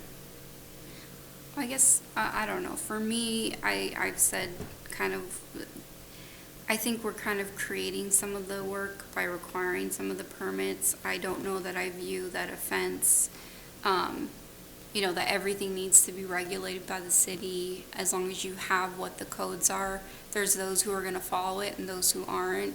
And so I guess that's just for me. And then as far as the site plans from the staff report, it looks like we got a little more stricter on the site plans in terms of what was needing to be submitted to the city. And so there's an unforeseen cost associated with that because people were submitting just hand-drawn versus having to pay a draftsman. And so that's an unanticipated fee that a resident or whatnot's gonna have to account for. So it's not just the 2,500, but now that they're having to submit that official site plan, that's another couple grand or whatnot. And so I guess that's my concern is it's not just the fees that we're looking at, but some of the requirements that have added costs. And so that's just my concern. And I know that we've talked about the whole reason why we talk about cost recovery and the way that we have the budget. I'm just wondering, the hourly fee, and I know we had a report, and off the top of my head, I can't remember how that fee comes. Is it just an average of what, or is it city, is it this actual, what it costs our staff to do? Yeah, so each department is different. I think I was looking at Public Works, theirs is I think for Ahmad's position, it's $238 per hour. For community development, it's $140.49 or something an hour. It's based on, time and materials plus department costs. All the costs are averaged in. When we previously did it in-house with staff, all we counted was our time and materials and staff costs. That was it. Now, once we hired an outside consultant, it includes all the costs. It includes the computers, all the costs that the city incur. So it's a little bit different. And then, when we talk about Hawthorne, they're a great city, but they're a full-service city, and they're, if you look at some of our contract cities, I've been going to the contract and meeting with city managers, and thank you, by the way, for sending all the trainings. But one thing I'm learning right away is our cities are limited staffing. We collect Carson, .062 for property taxes, where Hawthorne and Inglewood and some of the other cities that are full-service city, they collect a larger amount of property tax per dollar. So sometimes if you notice their fees could be different, it's because they've decided collectively as a council, probably most likely, to subsidize some of these fees because they can cover those costs and stuff. But for us, previous direction was to do cost recovery. And certainly direction can change on that if the council's wanting to look at the fence and flat work and do some reductions for the residents. Because again, as I mentioned, we do get a lot of concerned residents about these two fees. The site plans, once they get a little hot at the beginning, but when they get their checks, especially when we're sending them out, they're pretty happy when they get those back. They see the system works. They're pretty happy about that. But definitely the flat work and fence, are definitely concerns. And I think where we've had our discussions where some cities don't even require, and I think that's where you're going, do we want to continue requiring just permits?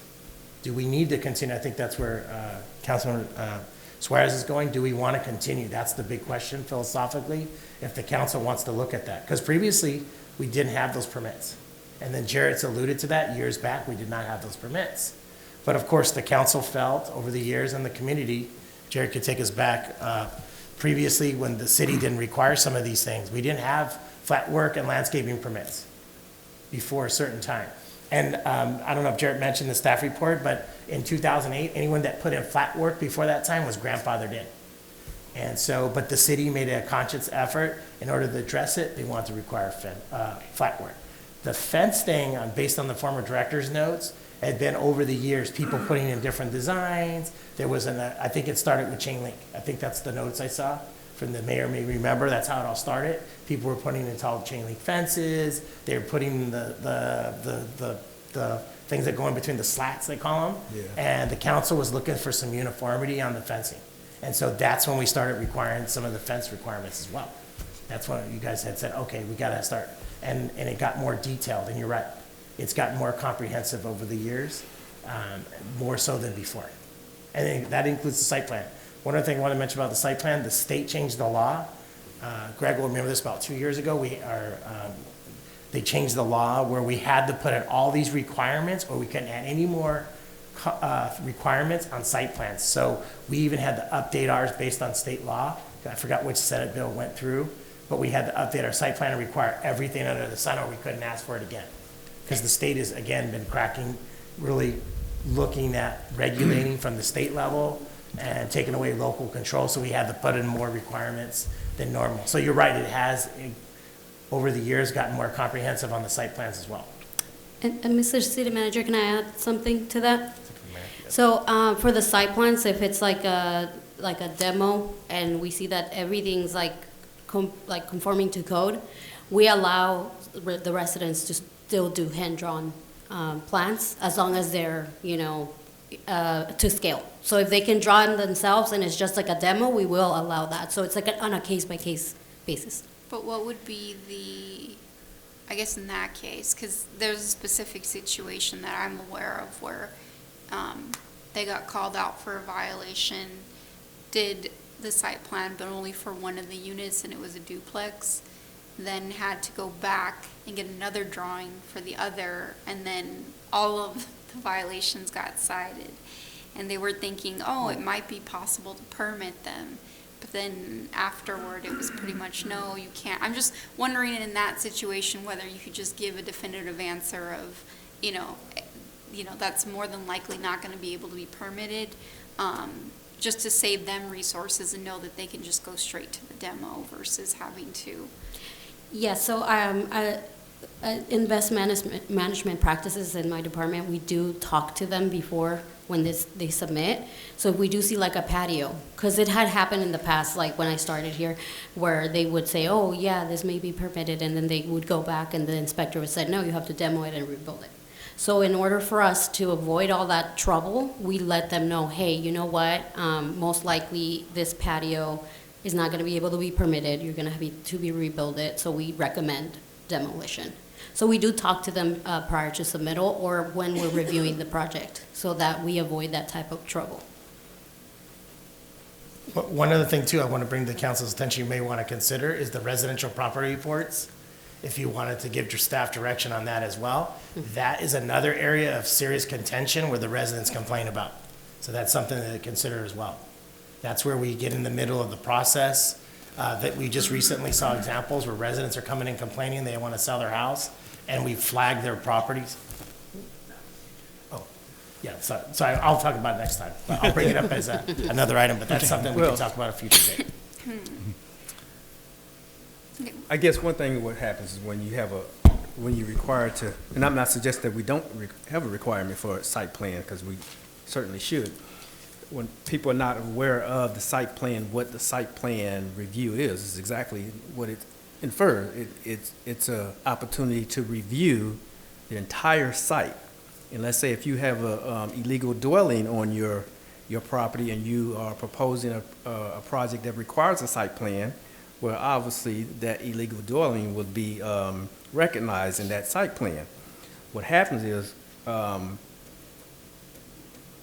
people are not aware that certain things can be revealed when they submit a site plan. So they go in, they submit a site plan, the staff recognize it because it's a staff plan, and of course, now that we know that it's an illegal dwelling or some safe structure that's not being approved, you can't not see it because you already see it, right? And that's the problem. And so now when the staff say, oh no, you have this illegal on your property, this, that, and the other, it seems as if now the staff is now coming after you, so to speak. But it's kind of like where a person, if you work with your consultant, probably could have told you that, yeah, when you submit this, it's going to reveal A, B, and C, the whole entire site. So you got to be prepared for that. And that's really what's happening a lot of times. People are not prepared for their entire site to be viewed by the city, and it looks like the city is coming after them for something that's not related to their specific project that they're looking to do. That's one of the issues that we're having, but that's not something that, the remedy is not to have a site plan. The remedy is to get those structures, permitted or what have you, if you doing an activity that requires a site plan. So, are we looking for a recommendation, or? Yeah, we're gonna do a recommendation. Actually, we can approve it tonight, or Yeah. we can look for a recommendation, and then we can consolidate it with the other meeting that he suggested. Mr. Mayor, the city attorney, we would have, if you could give us direction to bring it back, we have to do a notice, I think. Is that right, Greg, or? Yeah, even though we set this up as a public hearing, the ask of the city council was not to set the fee, but to give us a recommendation. So we do have to go with that. So the recommendation would be twofold. Number one, what you would like to see the fees set at, and then number two, do you want us to come back as quickly as we can with a special public hearing for these 3 or 2 or however many you change, or do you want Sean to lump them in when he does the bigger public hearing on fees later on in the spring? Okay, well, then I'd recommend the $2,500 site plan. Yep. $50 fence fee, and divide I'm gonna round up to $400 for the flower to $150. 150. Okay. Okay. What do you guys think about that? I already said what I thought. I'm talking about you 50?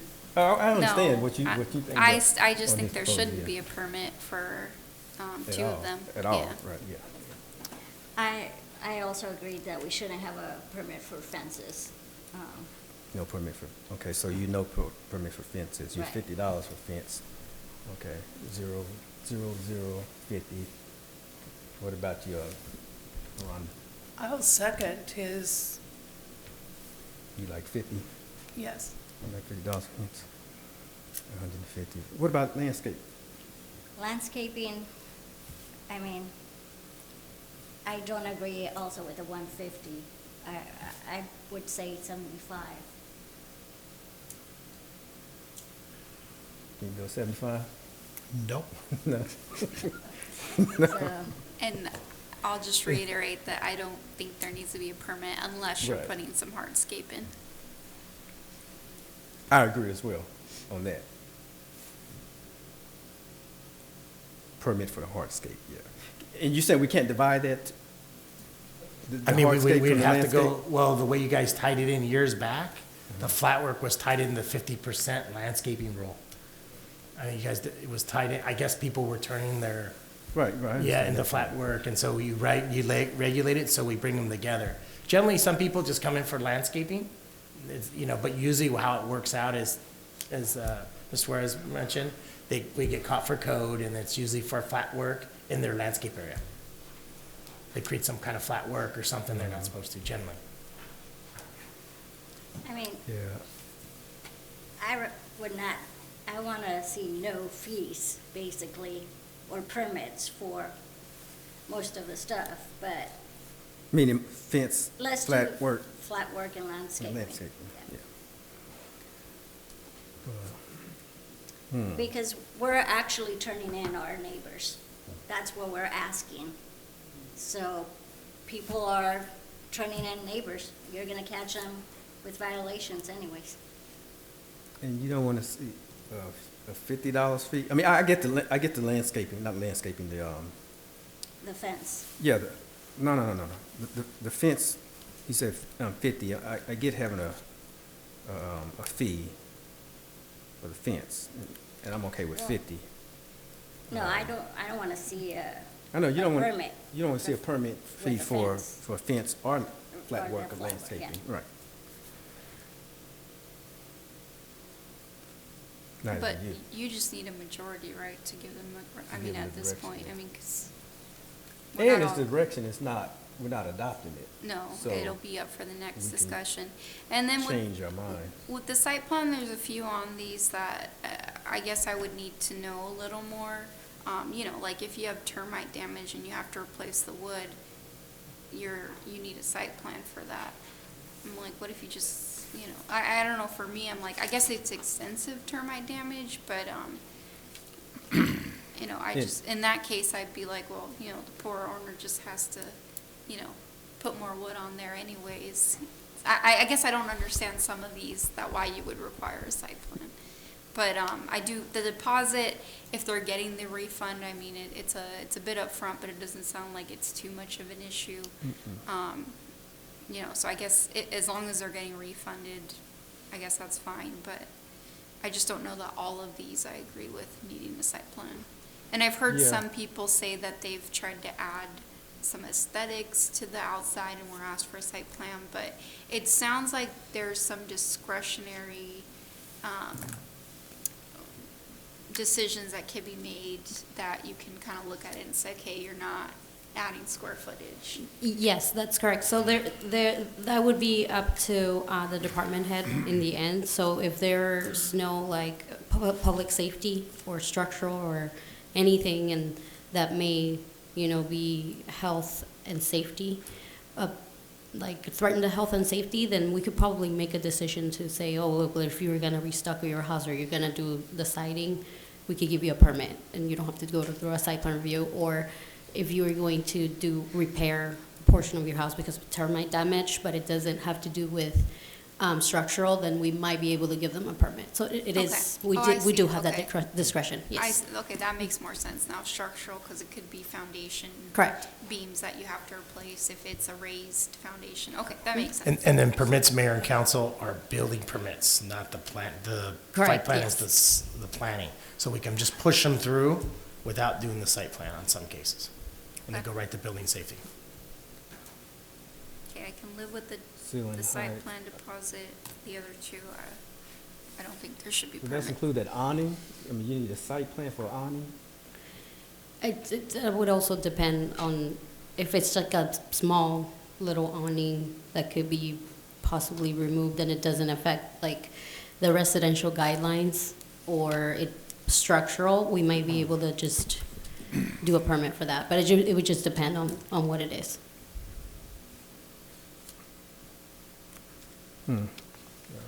Okay. Okay, so what did we decide? So I'm In still terms of sticking with the direction. 2,500, up 50, and I'll go to 75 on the flat work, but no lower. You go And we do have to have permits for stability in the city, otherwise people are going to run wild without. And I'm sorry. And you don't turn your neighbors in. Why would you turn your neighbors in?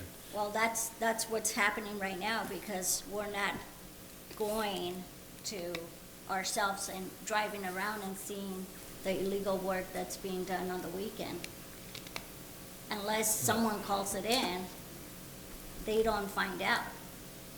The city doesn't find out if I don't call it in or Mike calls it in. We're just driving by on the weekend and not paying attention at the neighbors, you know, building a fence or doing a roof. So, that's why are we even charging for a permit if Joe decides to build a fence on a Sunday afternoon when nobody is around in the city.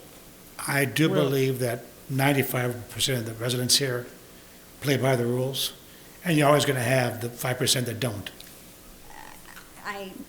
Yeah. You have to have stability I somewhere. mean, you're always going to have a certain segment of the population is always going to break the rules, right? That's always, but that's not a reason not to have the rules, right? Someone's going to break the rules. When we play Monopoly, someone's going to cheat in Monopoly, right? But it's you're going not- to have the rules, though, in order to have, to conformity, in order to have, a certain standards, in the community. For me, a modest, this 420, that's outrageous, but a modest, 50, 75 bucks or what have you, it gives the city the opportunity to also to look at these projects and make sure that it was done correctly or what have you. Those who are going to break the rules, whether this was $0 or $100 or whatever, it's not really a dollar amount. The dollar's not making them, in some cases, the dollar amount is not necessarily making them break the rules. They're breaking the rules just because they feel the need to. They just want to break the rules or whatever. If you're talking about, because you got in some communities that have a low fee, but I can guarantee you still have some illegal or not permitted, activities that were, if they would have went down to the city, it would have cost them 50 bucks or whatever, and they could afford it. They just decide, I'm not going to do that or what have you. But at least it gives the city an opportunity to quote unquote kind of regulate, the community standards. Otherwise, you don't have that, because if there's no fee, then you can't enforce the standards. If there's no fee, then there's no standards. I would have to disagree. If you have what the code states, they still have to follow. So if you put what the guidelines are, they still have to follow. It's just a matter of creating the permit, of having to go to the city, have the employees review what your plans are before they do it. I guess my issue is it sounds like the permit isn't exactly getting people to comply. Most of the permits that are being pulled are just because they're getting cited, then having to go through that. And I agree, there's gonna be those who comply and those who don't. Just like when people drive, how many, traffic signs do you just kind of disregard when no one's watching? So I just don't agree that the permit is going to incite people to, and I think it somewhat has a way of even having people not wanting to go through the city. And I've heard many people complain that they've tried to deal with the city once and got cited for everything, and just, prefer to, I just don't want it to be a case where people don't want to do upgrades. Yeah, I agree. And then the house is deteriorating. Versus if they saved that $460 and said, okay, let me use this money to do a fence, or let me use this money to put some flat work. I don't want it to be the case where I just want the money to be spent wisely, I guess, and I don't know that the permit's going to get people to preemptively comply. I take your point. That's what I try to say. She says it better than what I'm trying to explain. Just because we're not giving permits out doesn't mean that we don't have to comply to what the city is asking. Right. It's just people don't want to come to City Hall and pull a permit for something that's going to cost them less than what a permit costs. But without a permit, whose responsibility is to check to see if it does in fact conform? If we have our staff driving around the city and we see people working on their fences, we're going to check. I'm assuming we're going to check, but we don't do it now. We just drive and don't look to the right or the left. We drive straight, unless they get a phone call from someone saying there's someone doing work that is not permitted. Yeah. That's what has been brought up to my attention. People that have been having staff go to their door and say, you're doing this illegally, and then they get fined for other things besides the fence or the rooftop. Yeah. Yeah, that was all. Because, for example, like the was it the, what's the fake grass? Sorry, it's slipping my. Turf. Turf, yeah. I mean, you can't have turf. But there's, you would still get cited for it, which people do, and you would still have to make the change, but there's not necessarily a permit associated with it, because you're not required to do flat work. You can, do grass instead, but that would, we still have the regulation, and people are still cited, and then they still have to comply. So I would think at that point, if there's no permit, it would go through code, who would then tell them what the requirements are.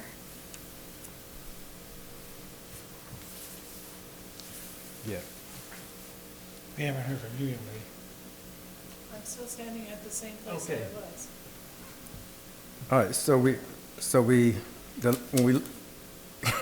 when we left off, we did I know the positions, right?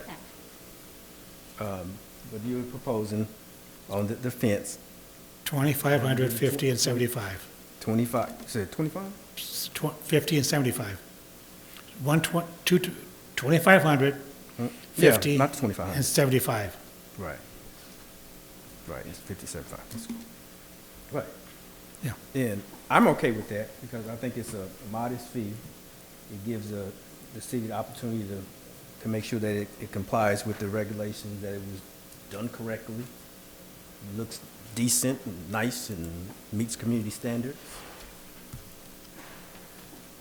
And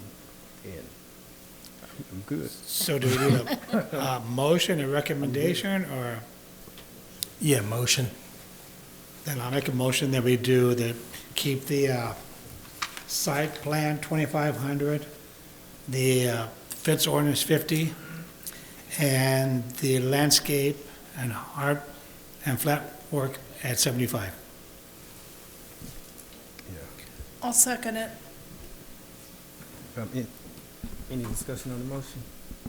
Oh, before we do, that's a savings of, how much is that a savings of? If you go down from 420 to 50, so we already saved it. Yeah.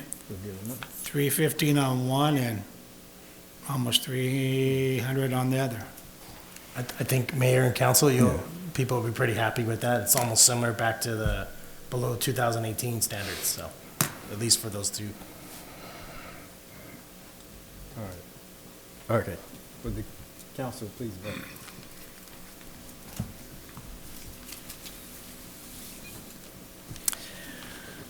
For item number 7, the motion passes with the mayor and Councilman Kearney and Councilwoman Hoffman-Gorman voting yes, and Mayor Pro Tem Cuevas and Councilmember Suarez voting no. Okay. Thank you, madam. Okay, with that, let's move our agenda to another public hearing? Yeah. This one won't be as long. Okay, we do have another public hearing. Item 8 on the agenda is a public hearing for the selection of projects for the fiscal year 2023-24 program year of the Community Development Block Grant Program. Let's have the staff report. Thank you, Mr. Mayor. The project is a selection, the proposed project is a selection of projects for fiscal year 23-24 for the Community Development Block Grant. Each year, the City of Lawndale is a participant of the LA Urban County CDBG program and receives an annual allocation of CDBG funds from LA County Department Development Authority, LACDA, and its current estimate allocation for the upcoming year is $271,258. We have a list of projects, including a 20% allocation for the senior services, so public service projects, and the rest of the money would be used for proposed resurfacing projects for LA County Public Works. In the list in your staff report, you can see 3 highlighted projects. Those would be the projects that are being proposed for the $217,000 that are left from the 270. since the rest of the money would be used for senior activities.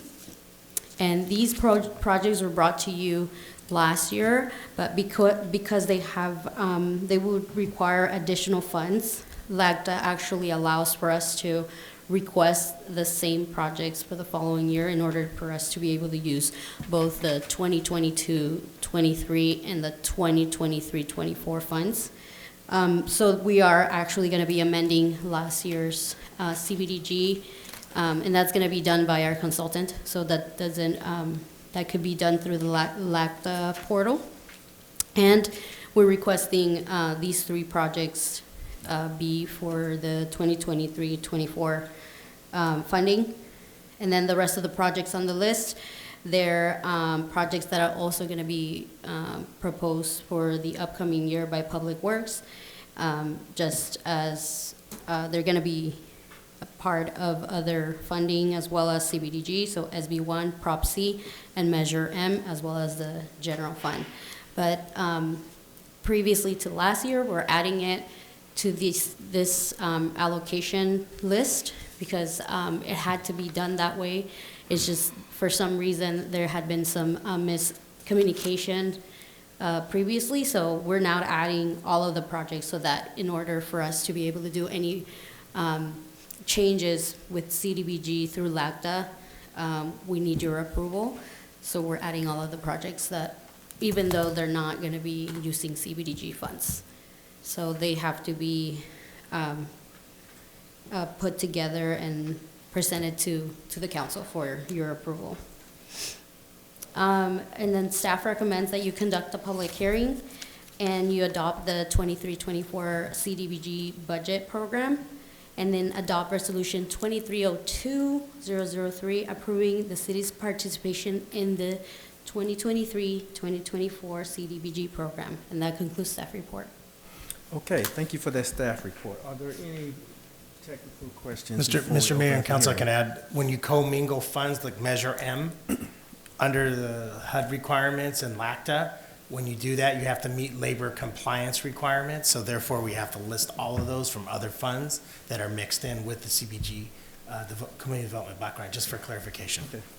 Thank you for that clarification. Seeing no questions, it is 8:32. I'm going to declare the public hearing open. Are there any wishing to testify in this manner or to provide any comments? Seeing none, it is 8:36, and the public hearing is closed. Let's bring it up to diocese for any comments. Any comments on this item or anything? Well, if not, I make a recommendation to go to staff recommendation. Yeah, I'll Okay. second that. So the motion has been made by Councilman Kearney that we adopt the staff recommendations, and seconded by Cuevas. Is there any, and there's also a resolution that we'll be adopting as well. Mr. City Attorney, I don't need two separate motions for that, right? But you'll read that resolution? Do you need to read that? Okay. Is there any discussion on the motion? Okay. Why don't I have you read that, Mr. City Attorney?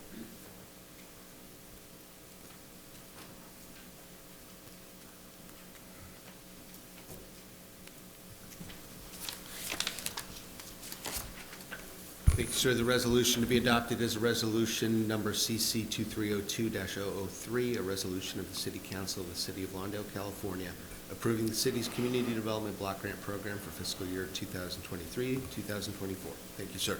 Thank you. With that, would the council please vote?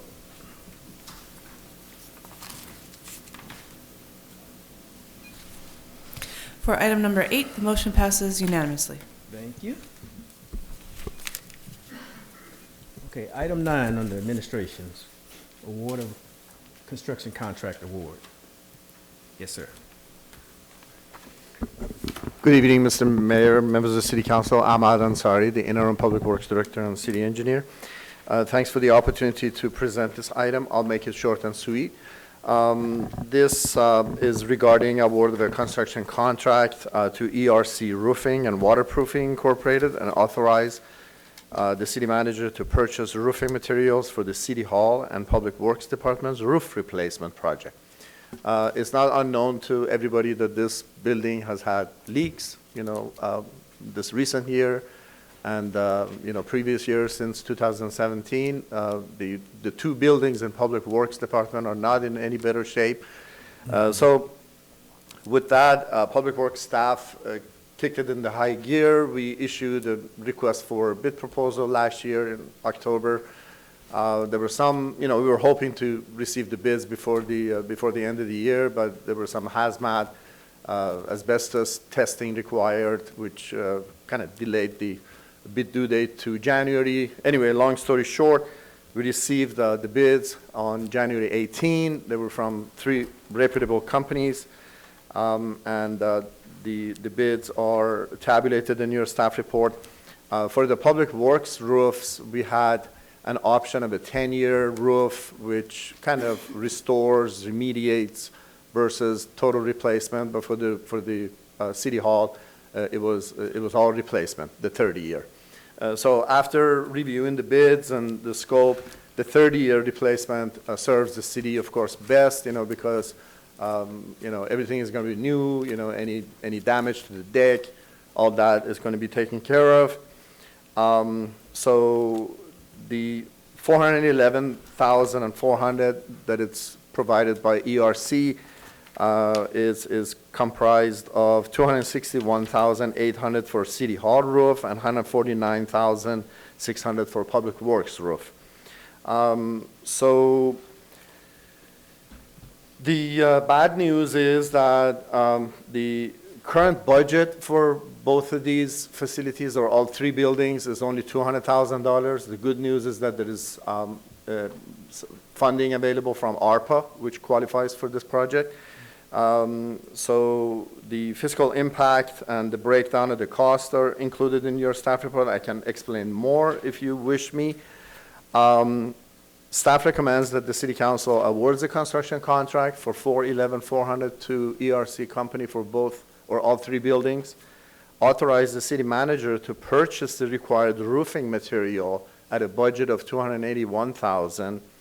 And one note on that is that the $281,000, we felt that purchasing the material would be able to save 30 to 35%, as opposed to leaving it on the contractor. Mm-hmm. So the city purchases the material, then turns it over to the contractor installs it. And then lastly, approve a budget amendment of $575,400 from ARPA money to make the project fully funded. And that pretty much my staff report. I'll be happy to answer any questions. Okay, quick question. With the purchasing of the roof material, do we have any local suppliers we can purchase this from? Yes, we do. And that's a great question, Mr. Mayor. In your staff report, I believe the last page, you see a bid proposal from Garland Company. Okay. Garland Company is a local company. Well, actually, it's a nationwide company, but they do have local offices. We were very impressed with this company because they are part of the CMAS, which is California Multiple Award Services, mm-hmm. which actually piggybacks on the national bidding system to get you the best deal, hence the 30 to 35% cost savings. And not only that, but also they assisted the city with the inspections, and also during the construction they provide construction management and inspection at no cost to the city, as well as post-project services to periodically check on the roof, making sure that all the warranties are in place, and they are a very good company. However, in this staff report, we were just asking for a budget level of $281,000 to authorize the city manager to purchase. Who would be the local vendor that will be purchasing from Garland? Because Garland is from Ohio. Is it Ohio? Yeah, they are. However, they do have local office, and we found out that they're serving the city of Carson. They're serving the city of Compton, Redondo Beach, Pico Rivera.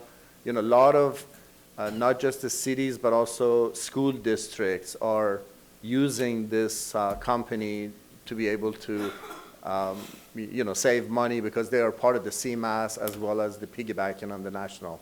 So the 281,000 for the roofing material in this project is a good deal. So the reason why I asked, Did we ask why- at all why I asked. about Westwood Builders? Well, you know why I was asking you. Go ahead and ask the question. That's what my question would be. Did we ask Westwood Builders to submit a material cost? They're right here in our city. We can certainly do that. Again, council member, we don't have a contract with Garland. This is just a budget level, authorization to purchase. However, the city manager has the authority to secure bids, within this budget from the local. This was just, a guide to lead us to a budget level that is required for the purchasing material. We're not signing any contract. with Mayor, Garland. Council, we can look at that. I can look at Westwood Builders.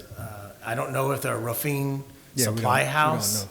So I thought about that the other day, but we can look in that. They're not a specific roofing supply company. And some of you know, my family is roofing for 100 years plus. I actually looked on this roof when we stopped the roof from being replaced in 17.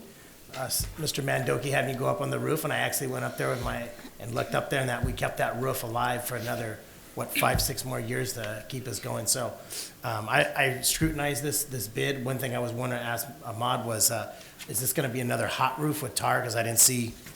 I asked for that question. I don't know what type of roof it's going to be. It's going to be we're using hot mop roof on there, or just like that's up there now, or is it just what's the type of material that's being placed? Because that'll matter when we go out and look for bids. Who can provide that information and the bids on that? Mm-hmm. Yes, and, just as a guide, if you look at the last page of the staff report, the specific specs on the materials are noted. And, this material will provide the city with a 30-year roof, by the way, on both or all three buildings. So it's full replacement. It's not a matter of restoration or repairs, which, may. Yeah, so the reason why I was underscoring the local vendors, because of the point of purchase. As you know, the point of purchase is where the sales tax come through. So I wanted to make sure that we was using a vendor in the city of Lawndale, one, obviously to give them business, two, to keep the sales tax in the city of Lawndale. So that's where I was going with that. So yeah, we definitely would check to see if we have anyone local. We could do that, Mr. Mayor. We could check with them and see if their price is competitive. We don't have any roofing supply, but we can definitely look at the local contractors here to see what they have. That's certainly. I also had a question. Yes. Looking at the bid amounts and seeing the drastic difference between the first and second place bid, I'm gun shy only because of the mess we have ourselves in the street repaving issue that's going on currently that was previously approved, and then we found out that what was going on there. Do we have any type of history on this ERC roofing before we go anyplace? Does our city, have we ever used them?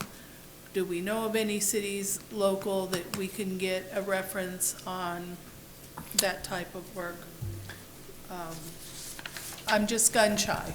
I'm Mayor and Council, and I'll let Ahmad answer. I know Lettner Roofing. They're well-known. They've been in the industry many years. They do lots of big jobs. I've not heard of VRC, but if the council is so inclined, I know they've gotten references and whatnot, and Ahmad's checked them out on staff, but we can definitely, along with bringing back some information on the other item that you requested, we can bring it back to the next council meeting and do some research and check out ERC and Best Consulting Contracting and Lettner, and bring back and see if we can talk to some of our local vendors and see if there's a way to set this up through them. The purchase of the materials. One note is that when we determine the apparent low bidder, in this case ERC, we do check the references. And they have done similar work, similar size work for lots of school districts in the area.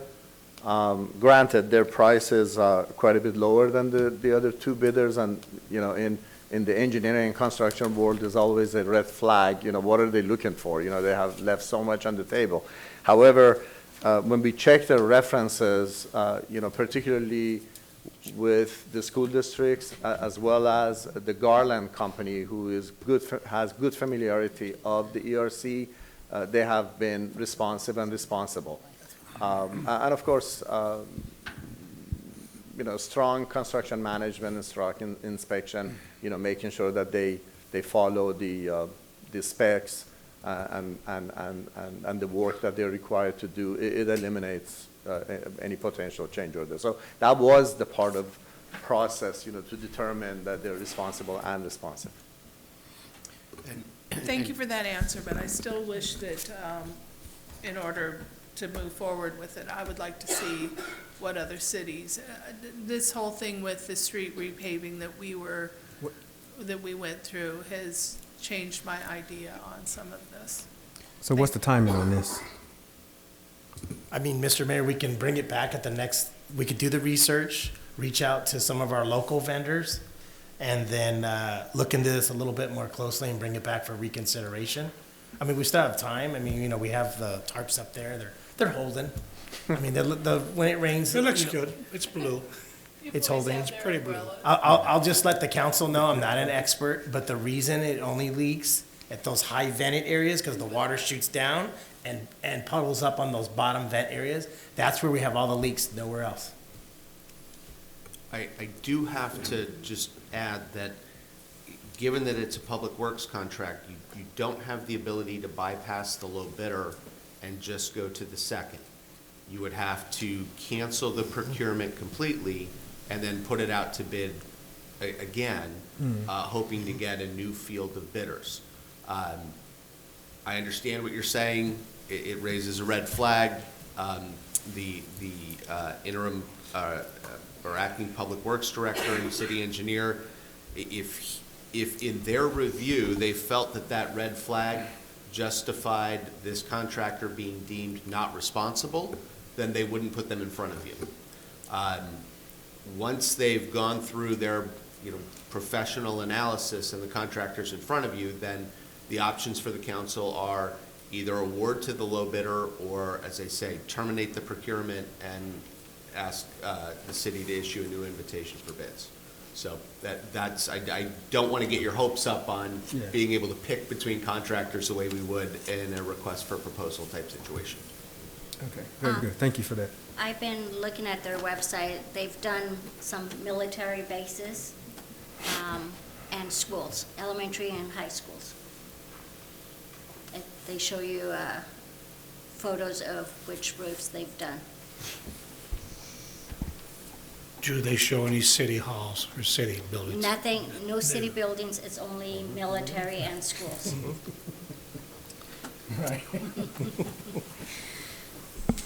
I'm okay with moving forward, since it sounds like we did check the references. Yes, and we it did. seems like, they were satisfied. I mean, I don't know if those jobs were recently done where they haven't quite been, I would hope that they've been through a rainfall to be able to give a good review, but I'm okay with moving forward.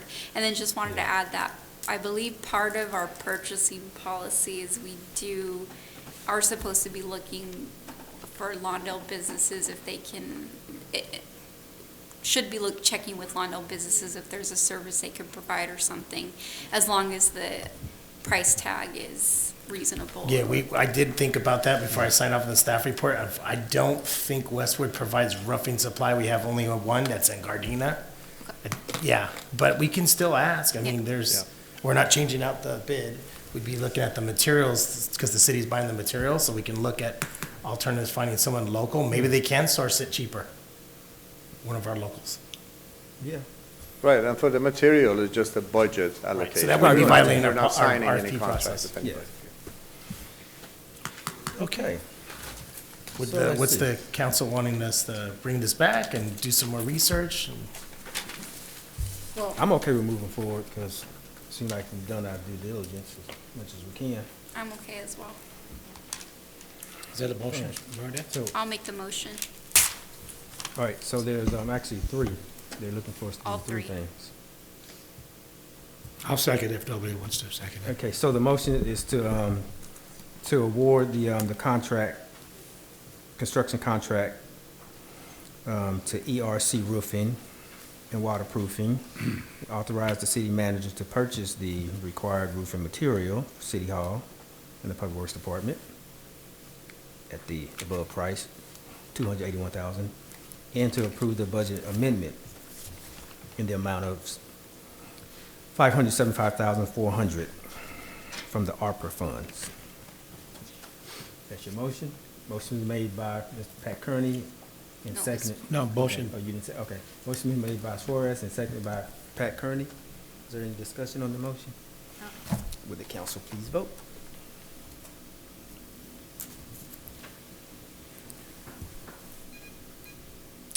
For item number 9, the motion passes unanimously. Thank you. Next item. Item 10, request for approval of professional legal services.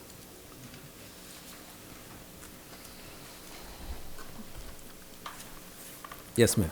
Good evening, Honorable Mayor and City Council. The item before you this evening is to approve a professional legal services agreement with Alshire & Winder for specialized legal services to handle all matters as it relates to the Metro C Line Extension Transit Project. Staff initiated the RFP process back in September and received proposals from 4 qualified firms. We actually reached out to 6, and we received proposals from the 4. We did research on all of the companies. This was initiated based on our advisement that our current city attorney has a conflict. So staff reviewed the 4 proposals received and did research, conducted interviews, and asked them to conduct conflict reviews. And Alshire & Winder was able to conduct a conflict review, and they have no conflict. This item is also requesting the authorization to have the finance director set aside an initial budget of $110,000 for this project. This is just an estimated amount because we do not know how much it's going to cost. But at this point, this estimated cost is based on a prior project. Alshire & Winder has worked with us in the past, and this was kind of like a budgeted amount that we use for this project that's similar. Alshire, if this agreement is approved, Alshire & Winder will work closely with the city manager and provide city council with regular updates as it relates to this project and all legal services that they provide. Any changes in the cost or fees will also be approved and brought to you for review and consideration. Staff respectfully recommends that City Council approve the professional legal services agreement with Alshire & Winder and budget $110,000 for this project, and find that the professional legal service agreement is exempt from CEQA pursuant to the CEQA guidelines. Also here tonight is Lana Lehman, partner at Alshire & Winder, and she's here this evening to talk to you about her company and answer any questions you might have. That concludes staff report, and I'm free to answer any questions you may have. Thank you for that report. Yes, ma'am. I just have a question. The budget amendment, the $110,000, is that from general fund reserves? That's being That allocated? is what I believe so. Okay. Hold on, is that true? I'm sorry. Yeah, that's correct. It'd be from general fund. Any other questions? You want to hear from the Alshire & Winder, or we're pretty familiar with them? I have a question. So the 110 is just a guesstimate. Are we going to put a ceiling on this? Because not to knock this firm, but we've had issues before where they kind of drug their feet and the money kept adding up and up and up. I need to see like a cap on this if we're going to use this firm. So I will be personally working directly with Lana, and we'll definitely watch those numbers. We'll try to do as much in-house with myself, Jared, and Ahmad, and then we'll refer out to Lana and A&W, and I think they have a another attorney that's a litigator that will be helping out. But when we get to that point, right now, we're working on the draft comment letter, and we were going to be looking aggressively putting together a book of comments for Metro. So we'll be watching those numbers closely. We can't put a full number on it, but they gave us a rough estimate, like our last one, our successful challenge to the Galleria expansion, that the city received $2 million in roadway improvements from the developer. Yes. So we will be aggressively, with A&W's help, doing the similar track and meeting with Metro and meeting with the board and watching all those costs. But last time we did with them as well on that draft EIR with the Galleria. So we'll be doing the same on this, as well as other avenues we're looking at. Who knows? We might find something that might require some additional environmental review. Okay, I like it.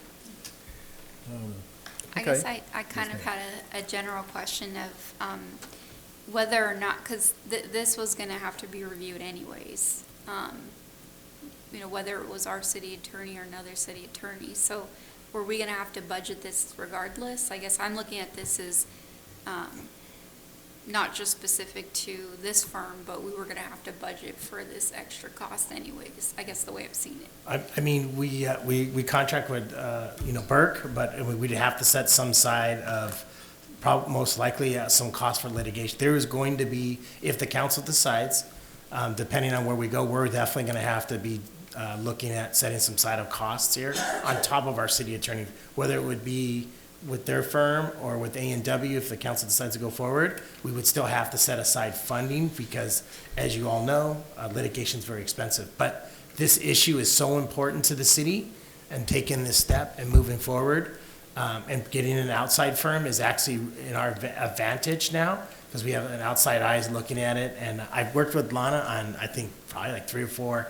I mean, this draft EIR wouldn't be as big as it is today if we hadn't been assertive with them in the previous years, as the council knows. So we've got this big document. If you read that document now, it's almost Lawndale-centric. Everything in that document is addressing or commenting on stuff in Lawndale, as well as the other cities, but mostly it's a Lawndale-centric document. So we really forced the hand of Metro, and they're listening to what our concerns are, but we'll have to see. We're gonna go through that document. It's 1,000 pages, and there's thousands more appendices, meaning special studies.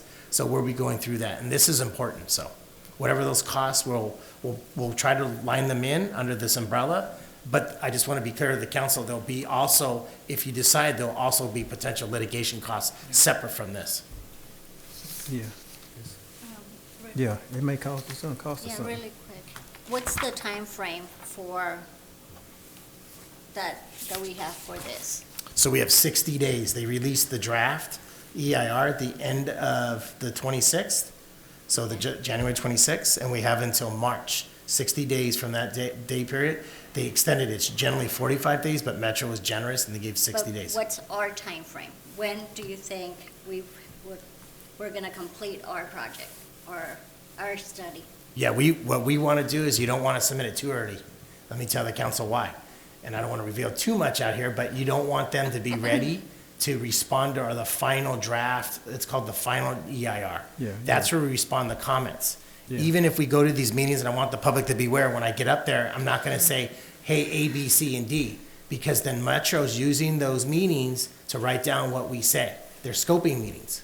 And so what they're doing is they're writing down our comments and ready to redraft their response to the city. So what we want to do is take as many comments we can and drop them on them on the 60th day. So they have to go through and really review them. That's what you do. So they're gonna be expecting it on the 60th day, is Yeah, what you're and telling me. we don't want to say too much at these Yeah, meetings. I know some of the public's wanting, to go, want some red meat on Metro, but we don't want to say too much and reveal our hands at these public hearings too. Right. Okay. I'm sorry. Yes, ma'am. Would you like to hear from Lana Lehman? Yeah, okay. Okay. Yes, ma'am. Hi, Lana. Good evening, Honorable Mayor and Nice to see you Council. again. I will be a new face to some of you and a known face to some of you. I am very pleased that we can assist Lawndale on this matter as well. As Sean alluded, we have worked closely with the city in the past with environmental matters and matters dealing with metro and related metro projects. And I just want to make that introduction. Very pleased to be here. Thank you. Thank you for joining us. Lana, can you Is there just any share, anything? Yes, ma'am. before you walk away, is Stephen, does he also have a history here with our city? Yes, he worked on I've heard The your name, but I have not heard litigation. his. 405 litigation. Yeah. Auxiliary Yeah. ring project. Thank you, that was my only question. Thank you. Okay, so what is the pleasure of this body concerning this item? I'll make the motion that we approve. I'll these second items. that. Okay, motion's been made by Cuevas. No. Suarez. It's been made by Suarez and seconded by Cuevas that we, oh yeah, that's right. We got a couple of folks who want to make comments. So hold your motion. Yes, ma'am.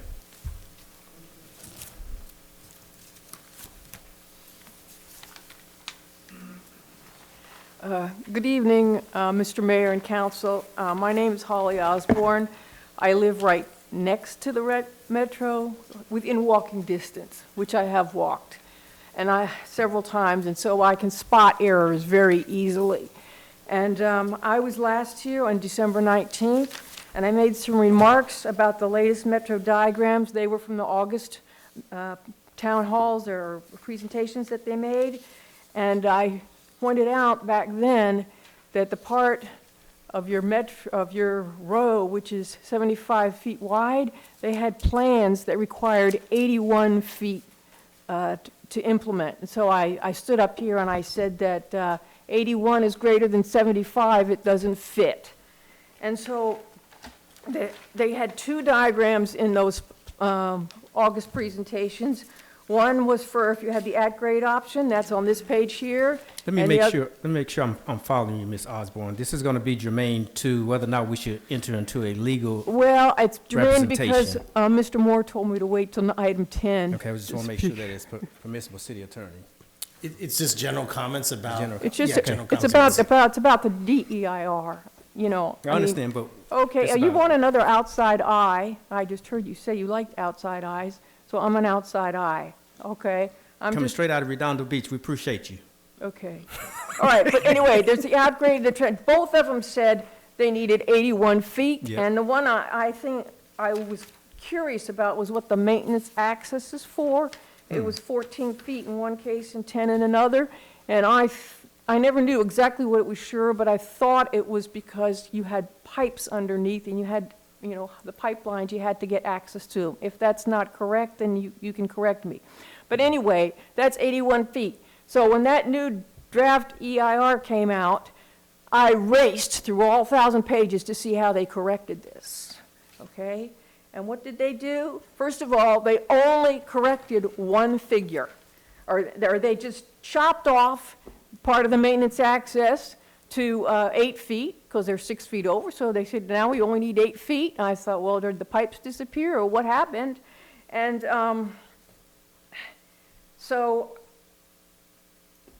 and then I looked for the update to the other figure, and it wasn't there, okay? So it wasn't going to fit, so they just delete the diagram. I'm an engineer. I review documents for 40 years. That's unethical, and it's sloppy. It's technically wrong. It's ethically wrong. So I just, that upsets me, and I know that you all know that the road is 75 foot wide. I don't know if you knew that those first diagrams said 81 feet. And I'm just pointing out to you now that one of them says 75 feet with a little note underneath. These, okay, subject to revision. Whose properties are they going to take to get that 81 feet? Okay. Yes, ma'am. Thank you, Ms. Osborne. Okay. Yes, sir.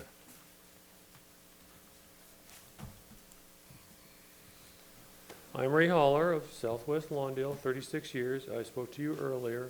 And I'm very, very concerned when I hear numbers that are in conflict with everything I've seen before, and that is that the review period for the DEIR is not 60 days, it's 45 days. Now, I'm happy to be wrong, but I'm very concerned about that because that's something we absolutely do not want to make a mistake about, because in the DEIR, it says that public comments during this period are part of the information set that the Metro will use to make their, to make their recommendation to the Board of Directors as to which path or no path to follow. So I'm very concerned about that, and it bears on the scope of the contract. You know, like I said, I just want to be very clear, express my deep concern about that.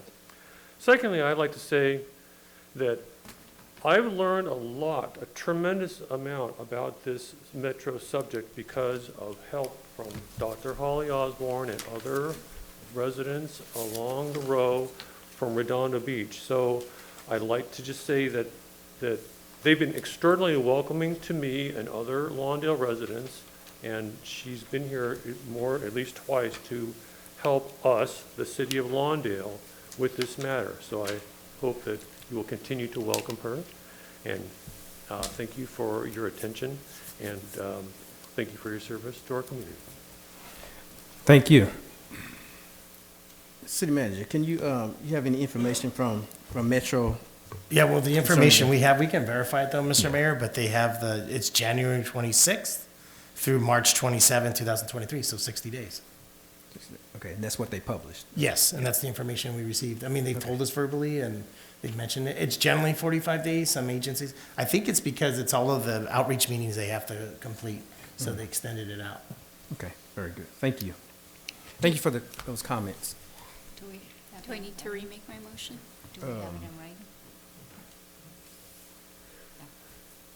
Okay, go ahead. Okay, so I affirm my motion that I made earlier. Okay. So the motion's been made by Suarez and seconded by Cuevas, that we approve the professional legal service agreement with Usher and Winder. Let's see. Oh, that we authorize the Director of Finance to budget $110,000. And there was another one. Oh, and that we find that the professional service agreement is exempt from CEQA. That would be the motion. Any discussion on the motions? Seeing none, will the council please vote?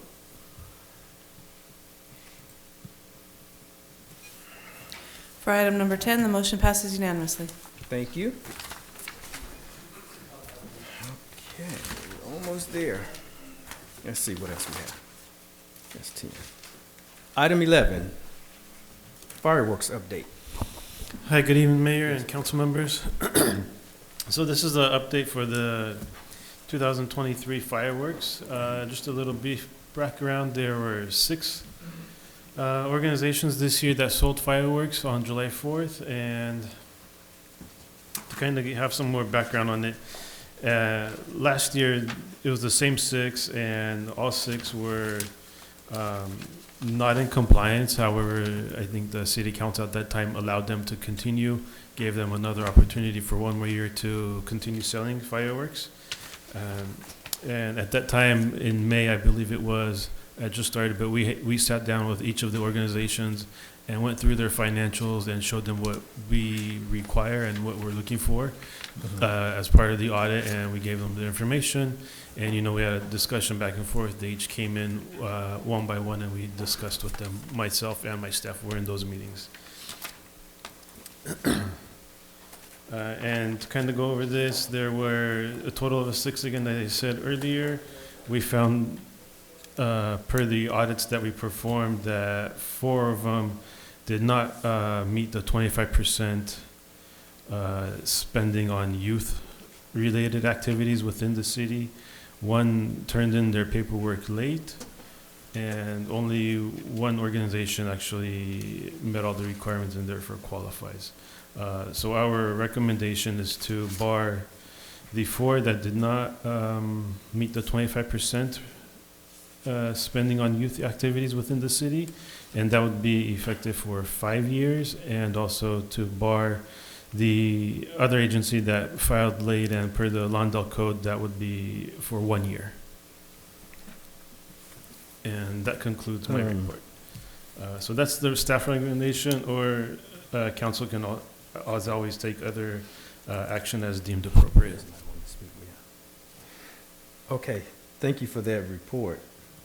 Okay. Let's take public comments before we deliberate on this one.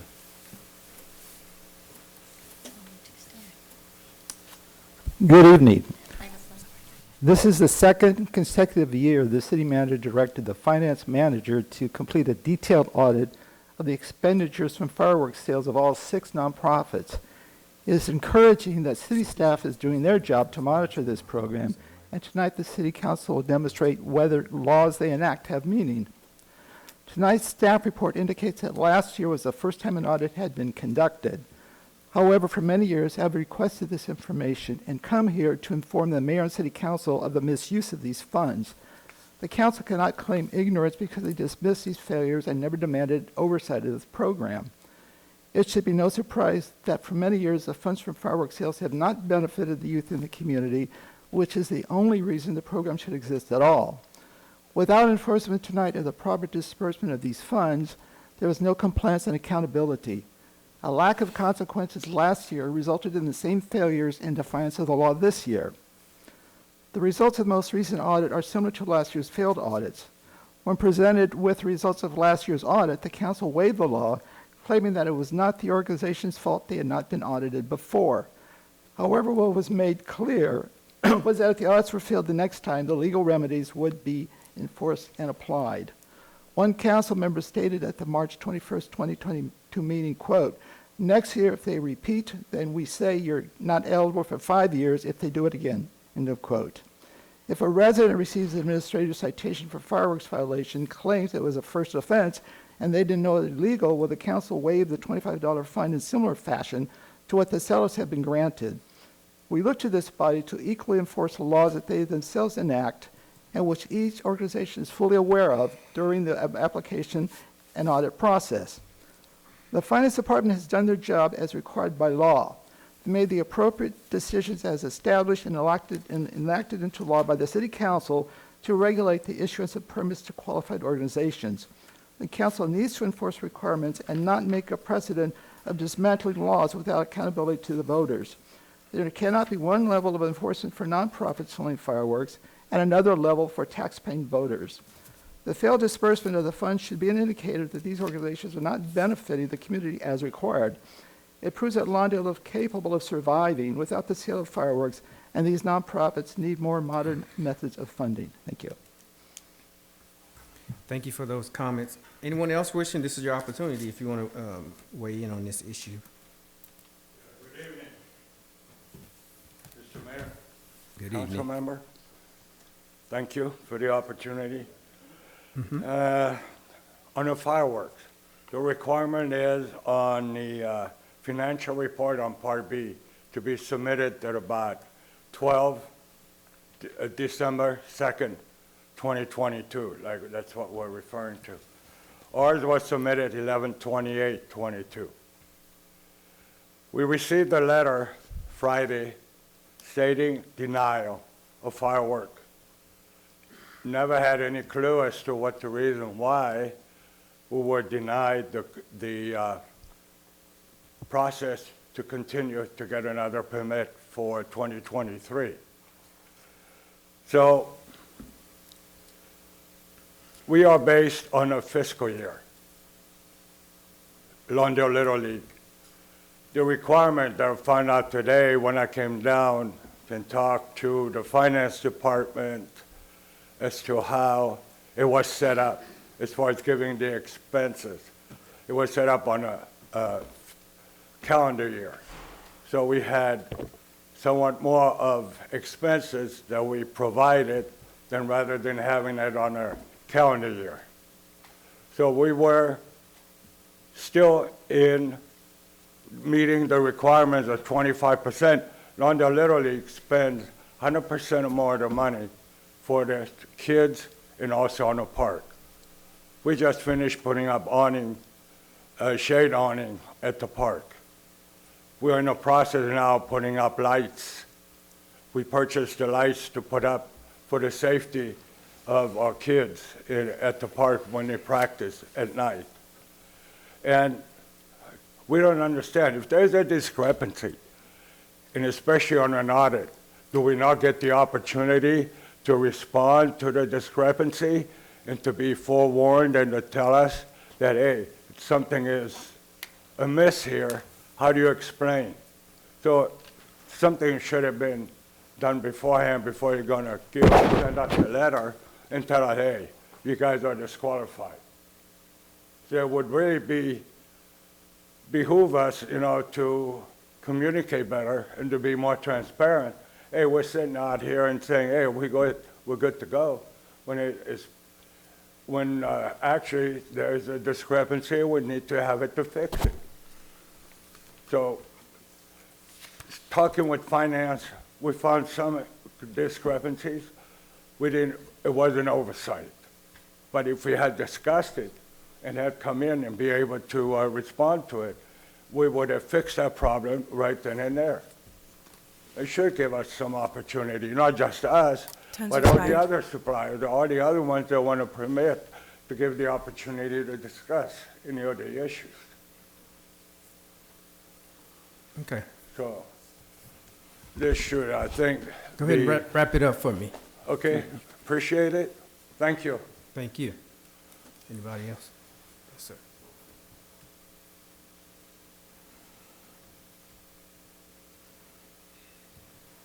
Matthew Harbison, Lawndale Wesleyan Church.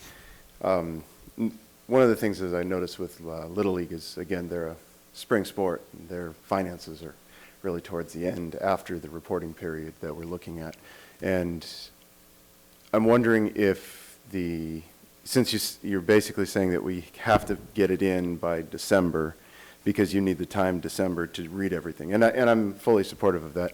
And that's generally for a 50% of the budget. So if we make, just for round numbers, if someone brings in $10,000, they need to show that they have spent $5,000 of it by the end of the first audit. And 25% of that is for youth and 25% is community, but in youth-related things, 100% needs to go on that.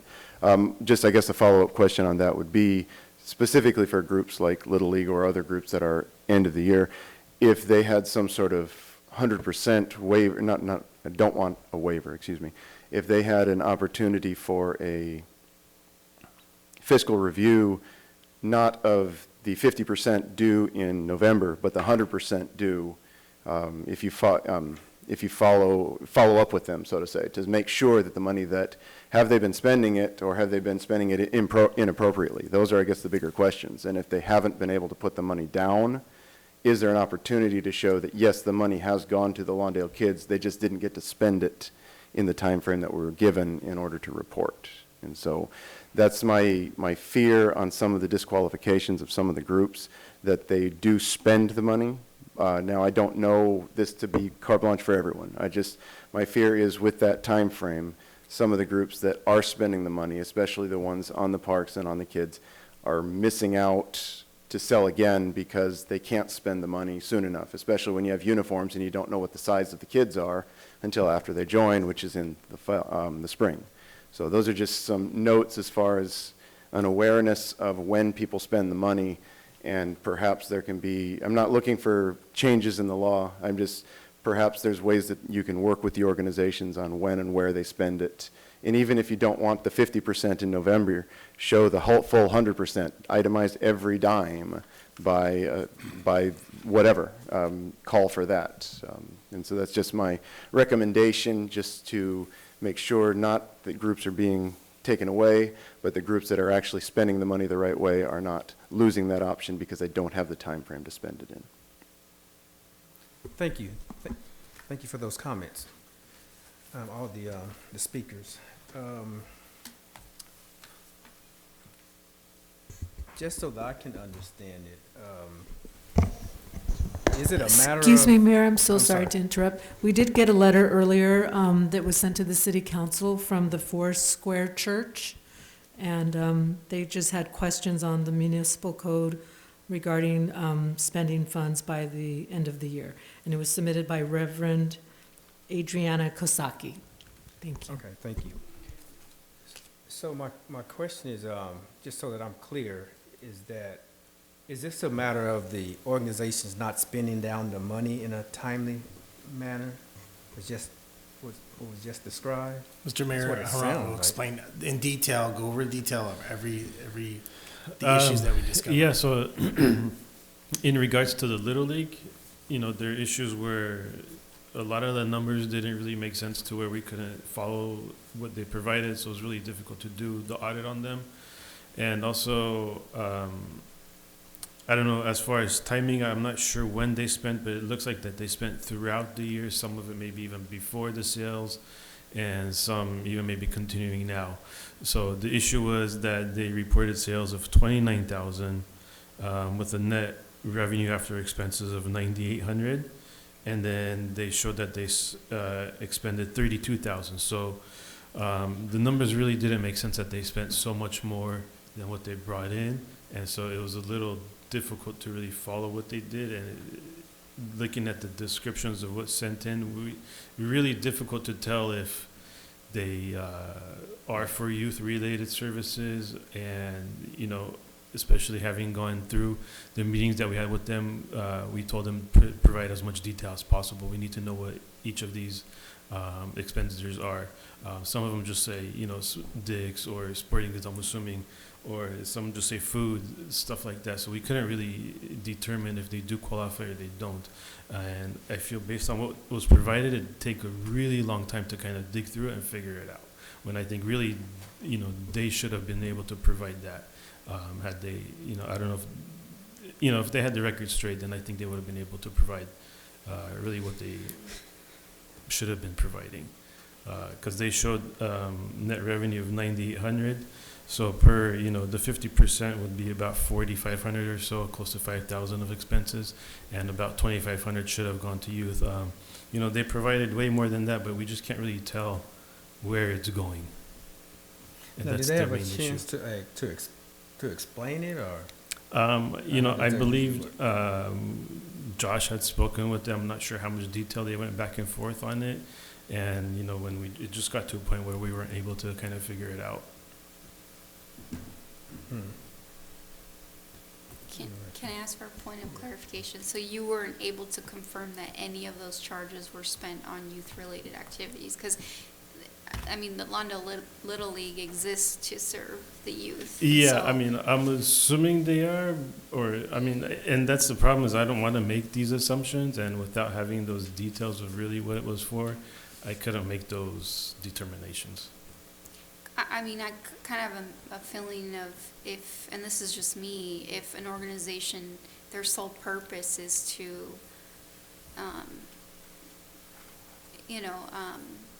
give these opportunities for the youth to be involved in, and we already, if a certain percentage of their budget is only spent on youth activities, to me that's more qualifying than even what they're getting from the fireworks stands.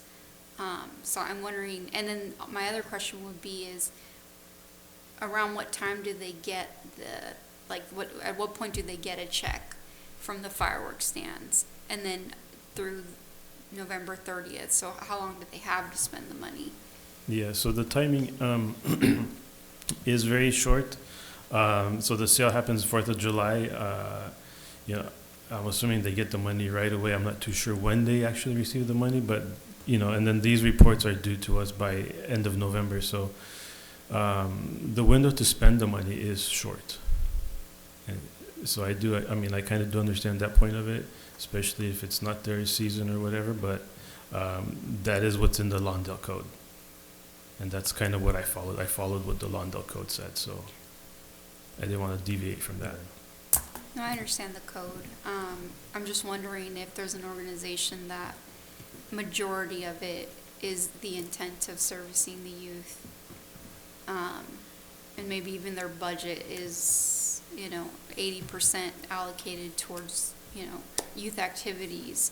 That to me would be qualifying just because of the purpose of the organization versus, you know, making sure that they spend that amount within that time. Because the way I see it is the organization is doing more good. It's giving the youth activities, it's giving them a safe space and doing a lot more good than those amount of funds. So if an organization is already doing that, I feel like that should kind of qualify them for getting a permit for fireworks stands.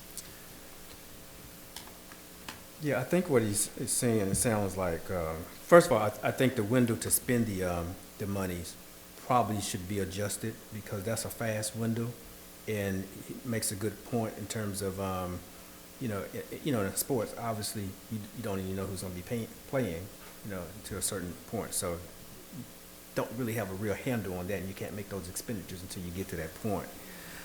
But to the treasurer's point, the finance director's point, when you do an audit, he's right. In terms of you can't assume. In other words, if you have a line item that says for food, because it's a youth organization, a senior organization, whatever organization it is, from his standpoint, you can't assume that that food was for youth activities or senior activities. It's the obligation of the organization to say what it was for and to spell it out, not for the auditor to assume it, because he's asserting it in there. You can't do that when you do an audit. Yeah, I'm sure all the money did go to food, went to sports activities or what have you, but it has to kind of spell that out in there. I had to go through an audit before, a political audit, and that's exactly what the auditor told me. He said, yeah, I see that, and that's a legitimate expense, and I assume that's what happened, but it didn't say that. That's why I got to question you. You know, had you already had that in your report, then you would have a rebuttable assumption that was correct, what you had put there. But since you didn't, now I got to interrogate you. Right? He didn't say it in those words, but that was why I had to have a deeper level of audit or what have you. But I think we should look at that time span right there and see if we can change that somehow. I'm not a professional on it. I don't know what the timelines is or what have you for sports or Little League or what have you, but that does sound like a quick turnaround. Let me just go by saying, when I was president of Little League, back in the 80s, these were still there. We met all the requirements. We got in there. But like Ron said, he made $9,800. You spent $32,000. How can you spend more than you have? If it was me, and when I was president, I had 3 sets of eyes looking at my report before I turned it in. We set standards last year, we made everybody a pass. So we cannot deviate from that, what we did. I love Georgia, I love Little League. I'm a Little League person since '59. But we set rules down, we have to abide by them, whether it's a Little League, a church, Matthews Church, we have to abide by those. We set them last year, we waived everybody.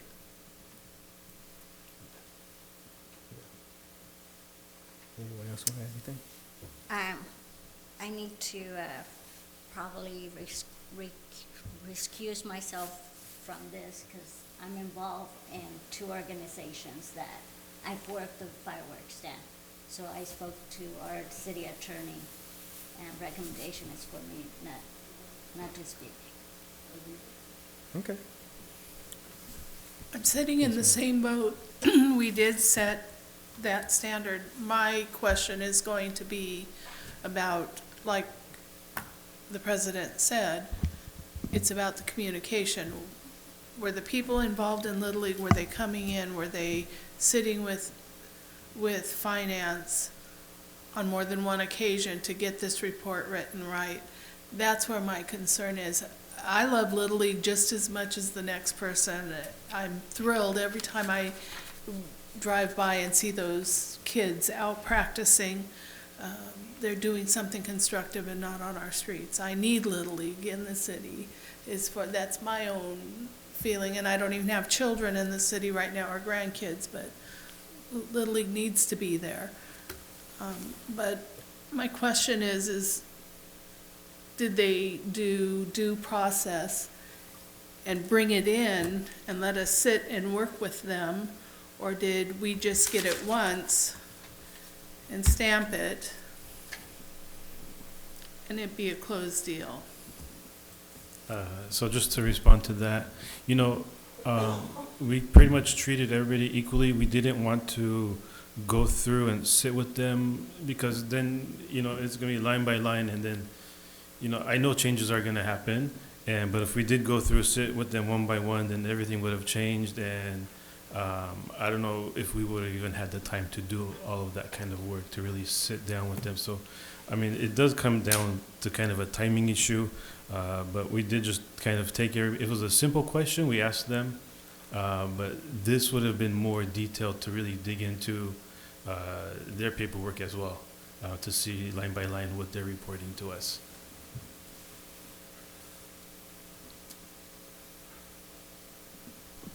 But Harant, Mayor and Council, Harant, you did meet with each applicant, Yeah, each that was, vendor, and Josh followed up with them on Yeah. the reports. Back in May, we sat with them, and at that time, we did go through with them what we were expecting to see and how these reports need to be filed and basically written up. So we did do that, and that was after the first time that they were not qualified, but we did sit with them and go through and let them know what our expectations were.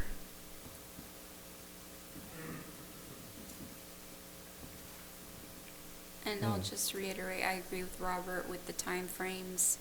A lot of them budget for end of the year, and I would even be open to looking at if they spend some of their own funds, not even the fireworks funds, and it would equal whatever the 25% is, and maybe they can show it, or even if they're able to show that they've spent by a certain time frame 75% of it, and then, they have that extra month to maybe do the other, or so that staff can get a head start or something. Because I just think, the one I guess I'm looking at is the Little League, is we know all the funds, unless there's something going on, but for the most part, it exists to service the youth. So, I just, and it sounds like they're spending more, for parks and whatnot. They're contributing more so than even what the requirements are, so.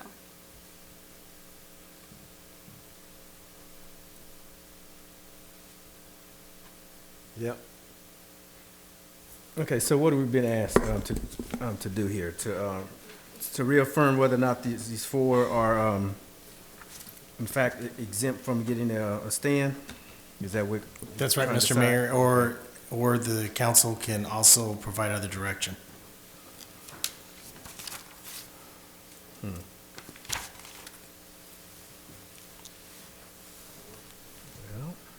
It's 5 total there. One's for 1 year, the rest are for 5 from applying for the permits. Yeah, these four is for 5 years. That's a lot of time.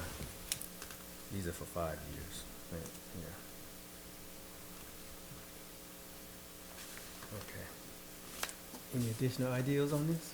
The only other thing I would add is if there was some kind of like a notification of, hey, as it stands, but I guess you wouldn't know until you review them anyway. It's not like you can give them a quick response.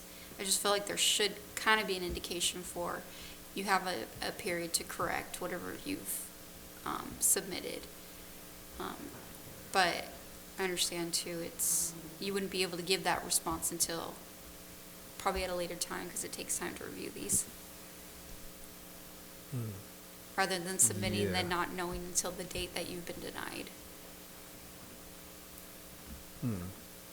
So are we saying there's not an opportunity to cure in terms of missing information or what have you? So let's say if it's due on the 3rd and you submit on the 3rd, you don't get, there's not a window to say, hey, we're missing some information, or it is what it is when you submit. The code doesn't really say, so we went with it is what it is at that point that we have the information. Well, he said So he submitted it in November, so he was ahead of the schedule, it sounds like. I don't remember exactly the date, but everybody pretty much submitted right around within a day or two of that November 3 deadline. So it was right around that. So, But you probably wouldn't start looking at it until due After, date. I mean, yeah, we're not looking until middle of Anyway. December, so, I mean, the code doesn't really say, so I went with the strictest, interpretation of the code, I guess. I'm in agreement with Bernadette. I think that once they're submitted, I think there has to be some feedback given and allow to rectify. Yeah. Because we haven't asked this before of these organizations to be this 110% clear, and we're telling them now that they have to be. So if we had to do some coaching, it seems like we should be able to have done the coaching. And I agree also that something needs to change as far as like Little League. They work a different field. Matthew brought it up earlier tonight that December 1st is a hard time for him to get things organized and paid for, bought and paid for. And Little League is even harder because they're a spring organization. So this is a really hard one. Yeah, I agree, there should be a, like the councilwoman was saying, a period. I'll go back to when I had an audit. That's exactly what the auditor did. He sent me back some information, said, hey, I need A, B, and C. And the assumption was if I provided it and he was satisfied with it, he'd make his determination, and if I didn't, by, he said, I got 10 days or whatever to submit it to him, then he'd make a determination based on whatever his determination was. But he gave me the chance of sending in the information that was missing, what have you. Yeah, so I think that would be a good practice for us. Yeah. So those two things.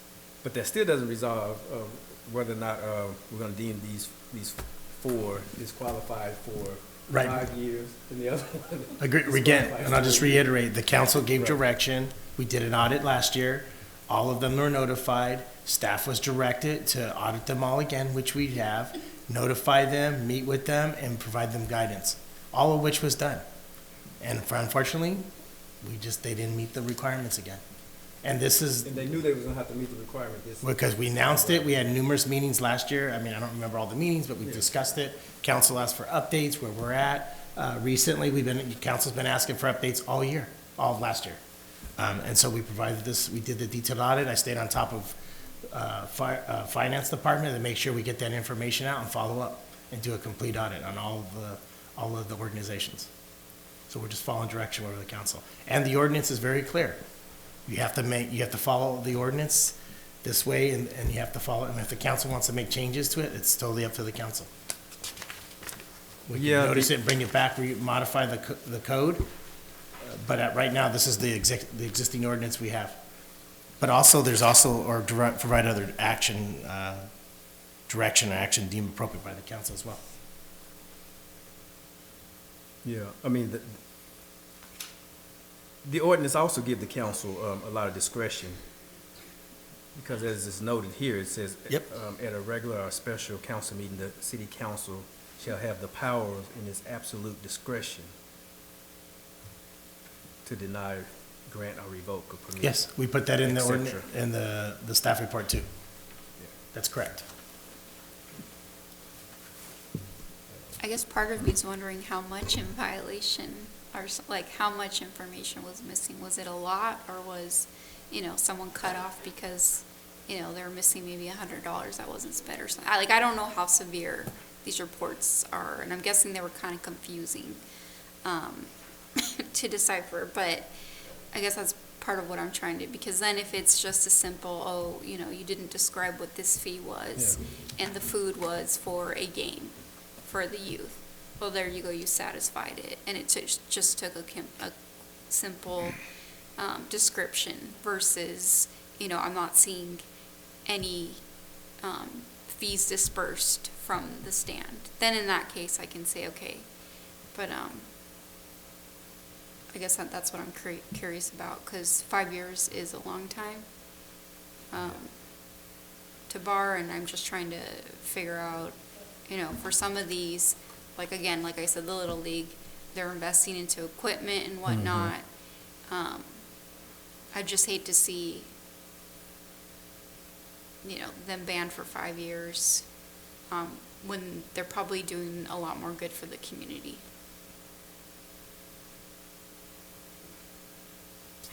Yeah. Yeah, I think the Little League might be slightly different from in terms of being totally a youth organization. And all their, 100% of their finances go towards youth. I suppose these other ones, they may have multiple constituency that they serve.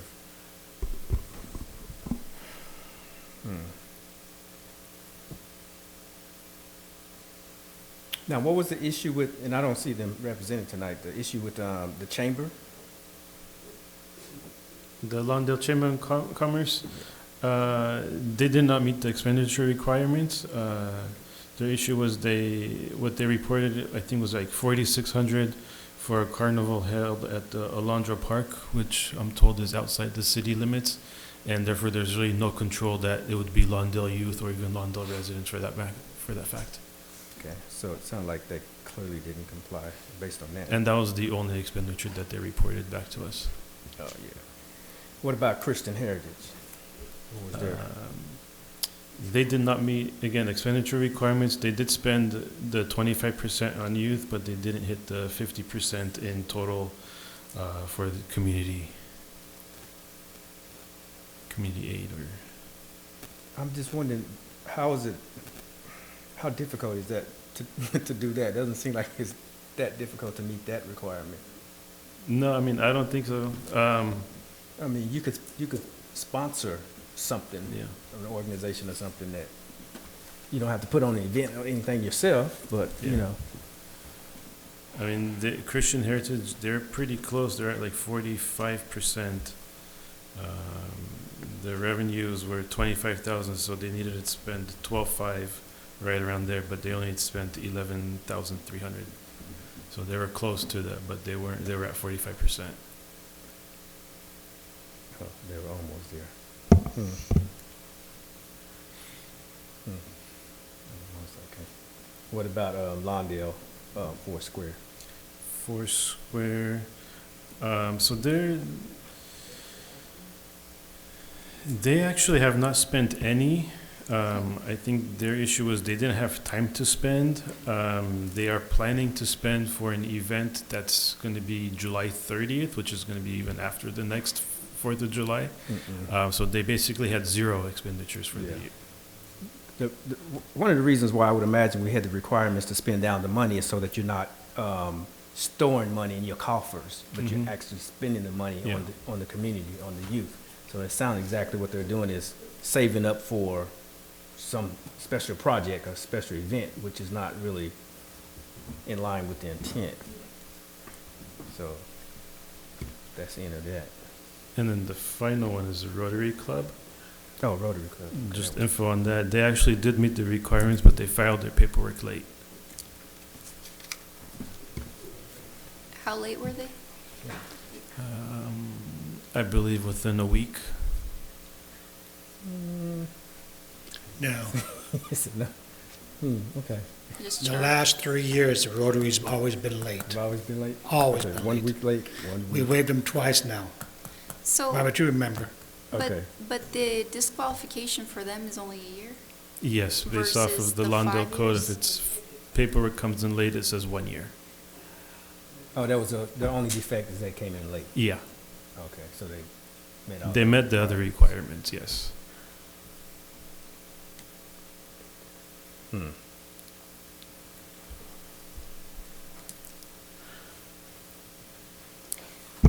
Well, if nobody's No, on and the I call think for the question, and I- because this is ridiculous. I think I'm still an honorary member of the Rotary, just so people know.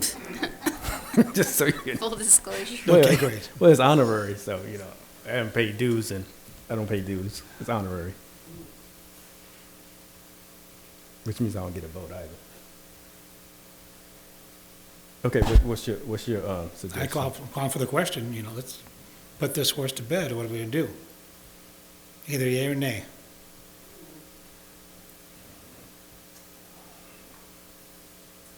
Well, I'm not in favor of banning for 5 years for at least the ones that made the, well, no, the Rotary was late, so. you know, Yeah, they just that's- 1 year, Yeah, yeah. they missed it, and they, unfortunately for them. But some of them, I feel like they, I think mine is more of the Little League. I feel like maybe, and I don't know, I could be wrong, but if there was some, it sounds like just not being able to place the amount spent. But it sounds like they met the threshold, or they didn't? Or you I just mean, can't make that determination? based on what they spent a lot more, so they probably did, just couldn't make that determination. Yeah. I mean, if we sat with them, we can probably get that information, but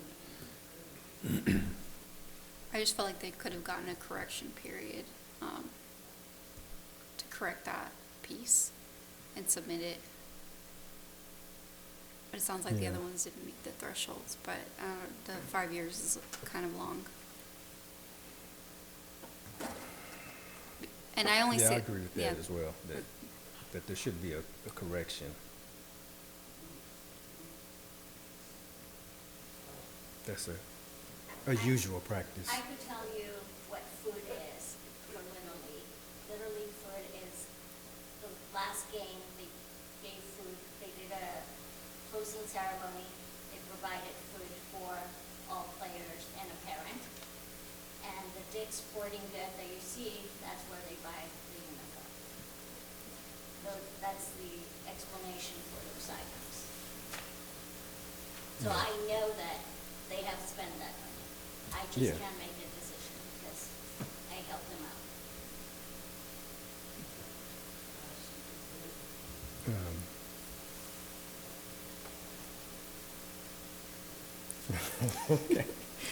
I'm okay Well- with if giving Little League a time to correct the statements. The other ones sounds like they didn't make the thresholds. So those I wouldn't be able to, the requirements were set.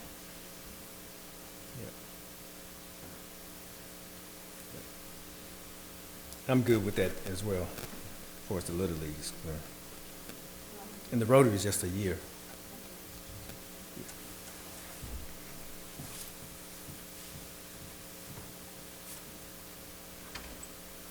As far as the others, like I said, they didn't really make it. So we have a motion and a second, is that what I'm hearing? Oh, yeah, because she's gone. She can't vote, she's excused herself. Oh. So with the motion, I guess, allowing Little League to correct their statements, or, I don't, and then if they are able to show on their paperwork within a certain time frame, allowing them a permit? Does that allow them a permit, or does that allow them the opportunity to get a permit if they're selected? so they'd have to reapply every year. Everybody has to Yeah. reapply, so it allowed them to apply basically. Yeah, The so- barring is you're barred from even applying, so you don't get a Right. permit, but you do need to reapply every year. So they'll be able to apply. Yeah. Oh, but they missed it for this year. Have we already, did they miss it for this year already? Well, that's what we're I deciding, believe right? the applications were due.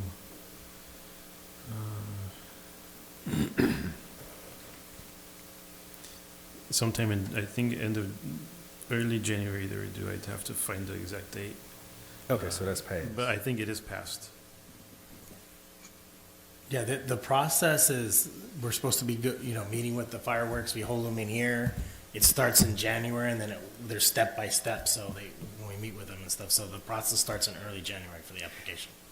So it sounds like let's say if we exclude them from this, it sounds like they've missed for 2023, but this will allow them to still apply in 2024 because they won't be barred for 5 years. Is that what would happen? Yeah, because I just looked at it. So January 31st was the application deadline. So if council decides to not bar them, they'd be able to apply in '24. But not in '23, for '23. I mean, I guess council can make that determination if you wanted to. Because the reason why I say that is because if the deadline's already passed, I assume that they apply, right? I don't believe they have. Did they get the rejection before the application? I don't know exact date when the rejections were sent. It was right around the end of the month, though. Can we So- allow him to answer? Because he probably knows if That's what I'm if they wondering. had the application or not. Did you guys apply this year for 2023? Yeah. We were trying to file, and we were told not to. Exactly. We went to the office and they said, no, you cannot file right now. You have to wait. So we're ready, I was ready today to pay, they said no. Okay, so it sounds like if they're excluded from this, then perhaps, even though the deadline is passed, the question would be whether or not we'll allow them to apply, even though the deadline has passed. Yeah, That's what. I think so. Okay, I just want to make sure I understand the issue before, you know. There is not been a meeting, and I've been calling the finance department, and they have not had a fireworks application meeting. There's a time that we come in and we sit, and then it's been told, they're dealing with the audit, and there's nothing for you right now. We received the information to renew our business license for the permit, or for the application, and we're told to wait on that because fireworks has not been approved. Yes, correct. And so as far as from the fireworks organization reaching out to the city, they have called us and said, what's wrong? The city hasn't responded back to us. And then we have also reached out and been told there has not been a mandatory meeting yet to get a timetable this current year. Okay, I got it. Thank you. Mayor, all of that has been put on hold Yeah. due to this meeting tonight, so Yeah.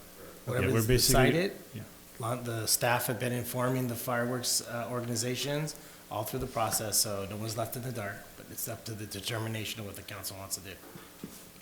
Okay. And once we get that, we can set up the meetings and go forward with it. As of right now, we only had one, so if the council decides to let another organization through, that's totally up to the council. Okay, so you only have one organization. so We have far. the one that's listed, Okay, yeah. that would be qualified under our ordinance. Yeah, huh.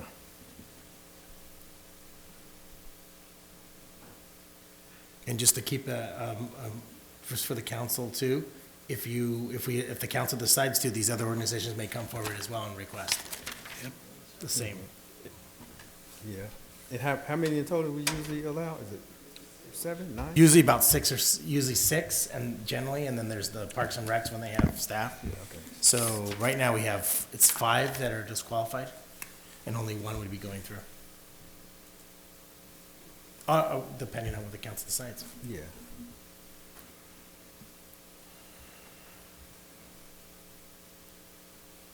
I mean, I just don't see the Lawndale Chamber. I just don't see the chamber based on the descriptions. The only one I see, the other one I see was a maybe, the Christian Heritage, because they were just under, seemed like a couple $100 of reaching the 12,000 mark. I mean, if we were so inclined. In other words, because we do it for one, I mean, you have to be justifications independently for me, for all of them, and not just because one is justified, do we automatically do all of them? That's not where I'm going. No, that was my thought process, is how close were they to meeting it? And it sounds like Little League had the amounts, it just wasn't designated as part of the youth, but the amounts were there. And it could have, been something to me as simple, like call or hey, can you take this application back and notate, what it was spent towards. I'm echoing what Bernadette is saying. That's the only reason that I am wavering. As everybody here is quite aware, I'm opposed to fireworks in general. Mm-hmm. But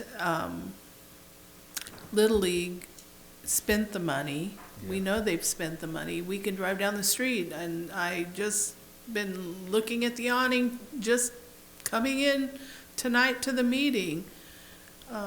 We know that they're spending the money, and their reports are reflecting it. They just weren't precise, and it's that piece right there that I'm leaning towards, also saying that we need to do something to help Little League. And I feel bad for the people that are only a couple of $300 off of the mark. But like the rest of you have said, the Lawndale Chamber missed the mark completely. And it sounds like. And the Rotary, that sounds like they missed it because they were late. But the Little League and the one church that was just barely under, those two, Yeah. you gotta kind of look at and go, how do we rewrite this so that it doesn't happen again like this? And I guess I have another question. So theoretically, if that church that was just a few hundred short, could they have just done a check to like the Little League? Yeah. And then qualified, right? Yeah, absolutely. That's why I meant, I Okay, said yeah. it could sponsor Yeah.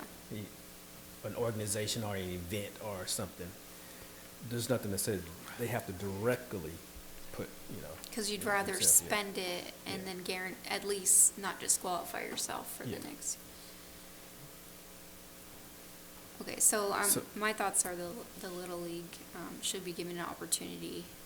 The rest of them, it's just a little unfortunate, but, they didn't meet the payments, and we did give an exception last year. And so that would be my thought. My thought would be the Little League in the Christian Heritage, because Christian Heritage was only a couple of hundred under. And, these people are volunteers or what have you, so they're not following the money that closely to recognize that they're only a couple of $100, under. They could have very well believed that they was meeting the target and found out they was a little short, because obviously they were spending it in the right categories to only be a few $100 short of it.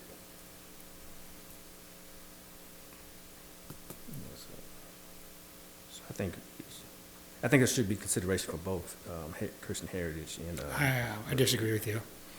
On If which they one, can make both? $5,000, they know the difference of 25 and 25%. It's just common sense. Which one? The Christian Heritage Church. They missed it by I 300. thought there was $300. What was it? No. That's- How much did they miss it by? I thought that it was 12. Let me see. They should have spent 12.5. They did 11.3, so about 1,200, I guess. 1,200 Right shy. around Oh, 1,200. So, Okay. you know, 1,200 shot. Okay, I'm sorry. I'm staying corrected. I thought it was a couple of hundred. no. So again, I stand with Okay. the letting Little League work with finance to tell them where they spent the money, but also at the same time, how do we write this thing so that we don't end up in this same boat again? What language needs to be put into that ordinance so that we don't end up here again? Why don't you let us, between the city manager and myself, take a look at that, talk with the finance director about what our options might be, and then we can bring something back to you, especially given the late hour, in terms of how to make the changes. We certainly have heard you, and if just direction to bring something back, I think is our best bet. Thank you for your response. But you need direction tonight for the organizations, right? Right, That's that's what we That's need. another piece. I'm okay with, like I said, with Little League, because I think with just a little clarification, they could have made that, satisfy those requirements. What do you need at this point? Do you need a motion? What do you He need? needs for us to tell him to, allow Little League to make application to be considered. Now, Yes, they- Mr. Mayor and Council, Right. that you affirm staff's recommendation, notwithstanding Lawndale Little League, based on your comments. Which, if Little League applies and there's one other applicant, and we allow 6, that means, of course, they'll get a stand. Yes, so if By, you, if you by exclude. virtue of when you Right. pull in the hat, Right. the name's gonna come out. If you the pull, hat. if you pull Lawndale Little League out of our recommendation to work with them so they can get a permit, staff will follow that direction. A permit for this year? Yes. I'm okay with that. Did you make a motion, or? Yeah, I believe that's the. Okay, I'll second. Yeah. Now, if there was, just for point of clarification, now, if we would allow, let's say, for instance, if there was 10 applicants, right, and we allowed Little League to make application, that doesn't guarantee them a booth. The name still got to be pulled out of the hat. In this case, by virtue of there's only one organization, you know, that applied, and now you have 2, and you have 6 slots. So by that virtue, they'll be able to get a booth. Just clarification. All right. Okay, so I made a motion that we exclude Little League in the staff report. Is there any discussion on the motion? All right, the council, you need a vote, right? Yes, Mayor, please.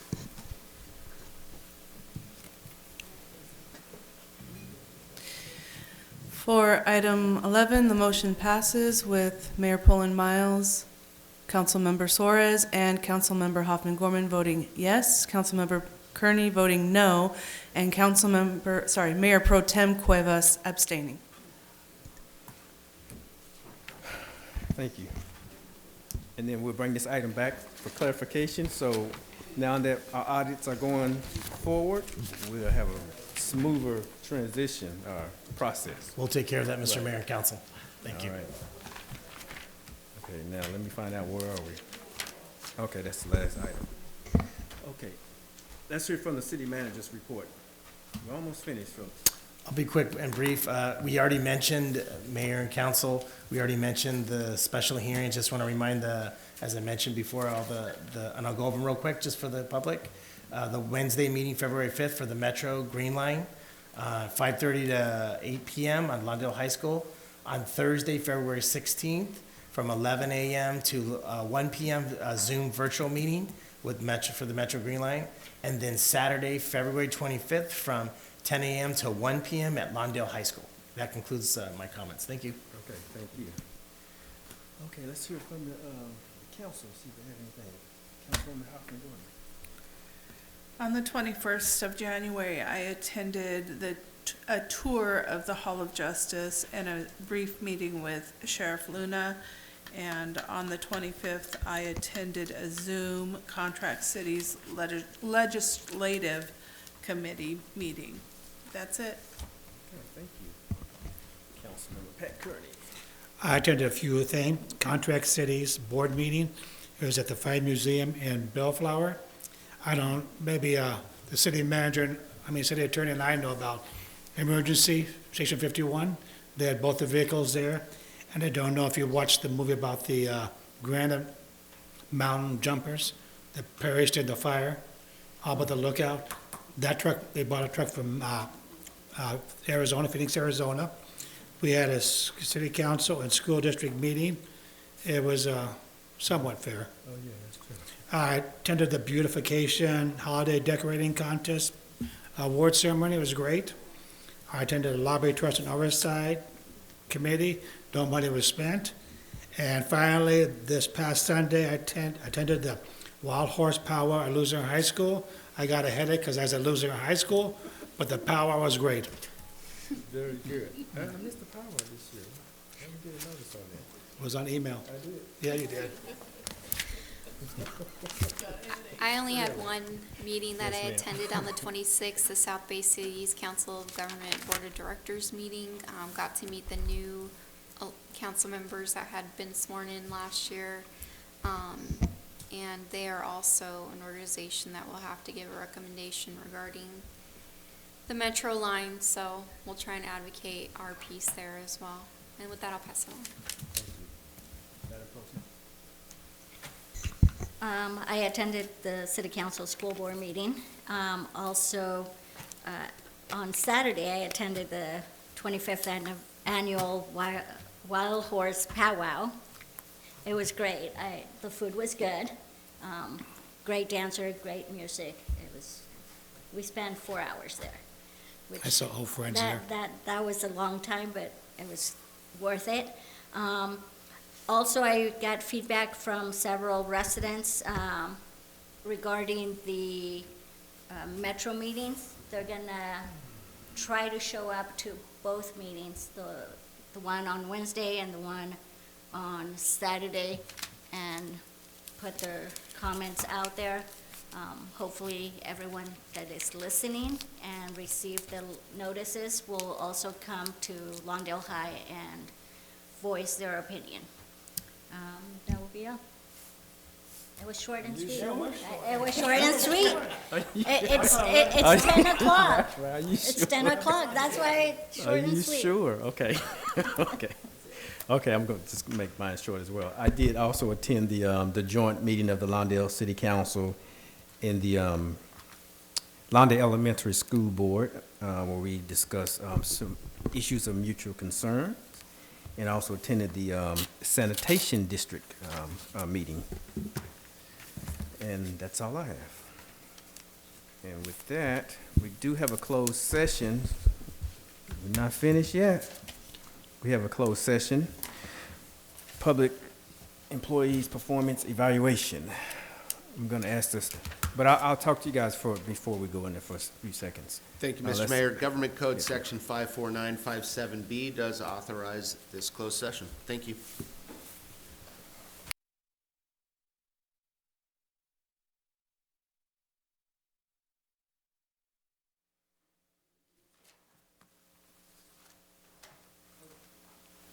Okay, we have returned from closed session. I'm going to ask the city attorney to give the report of the closed session. Thank you, Mr. Mayor. The council did hold an employee evaluation of the city manager. No reportable action was taken this evening. Thank you.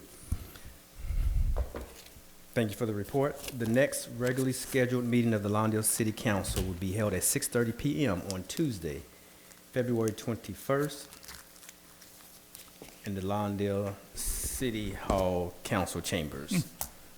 This meeting is adjourned.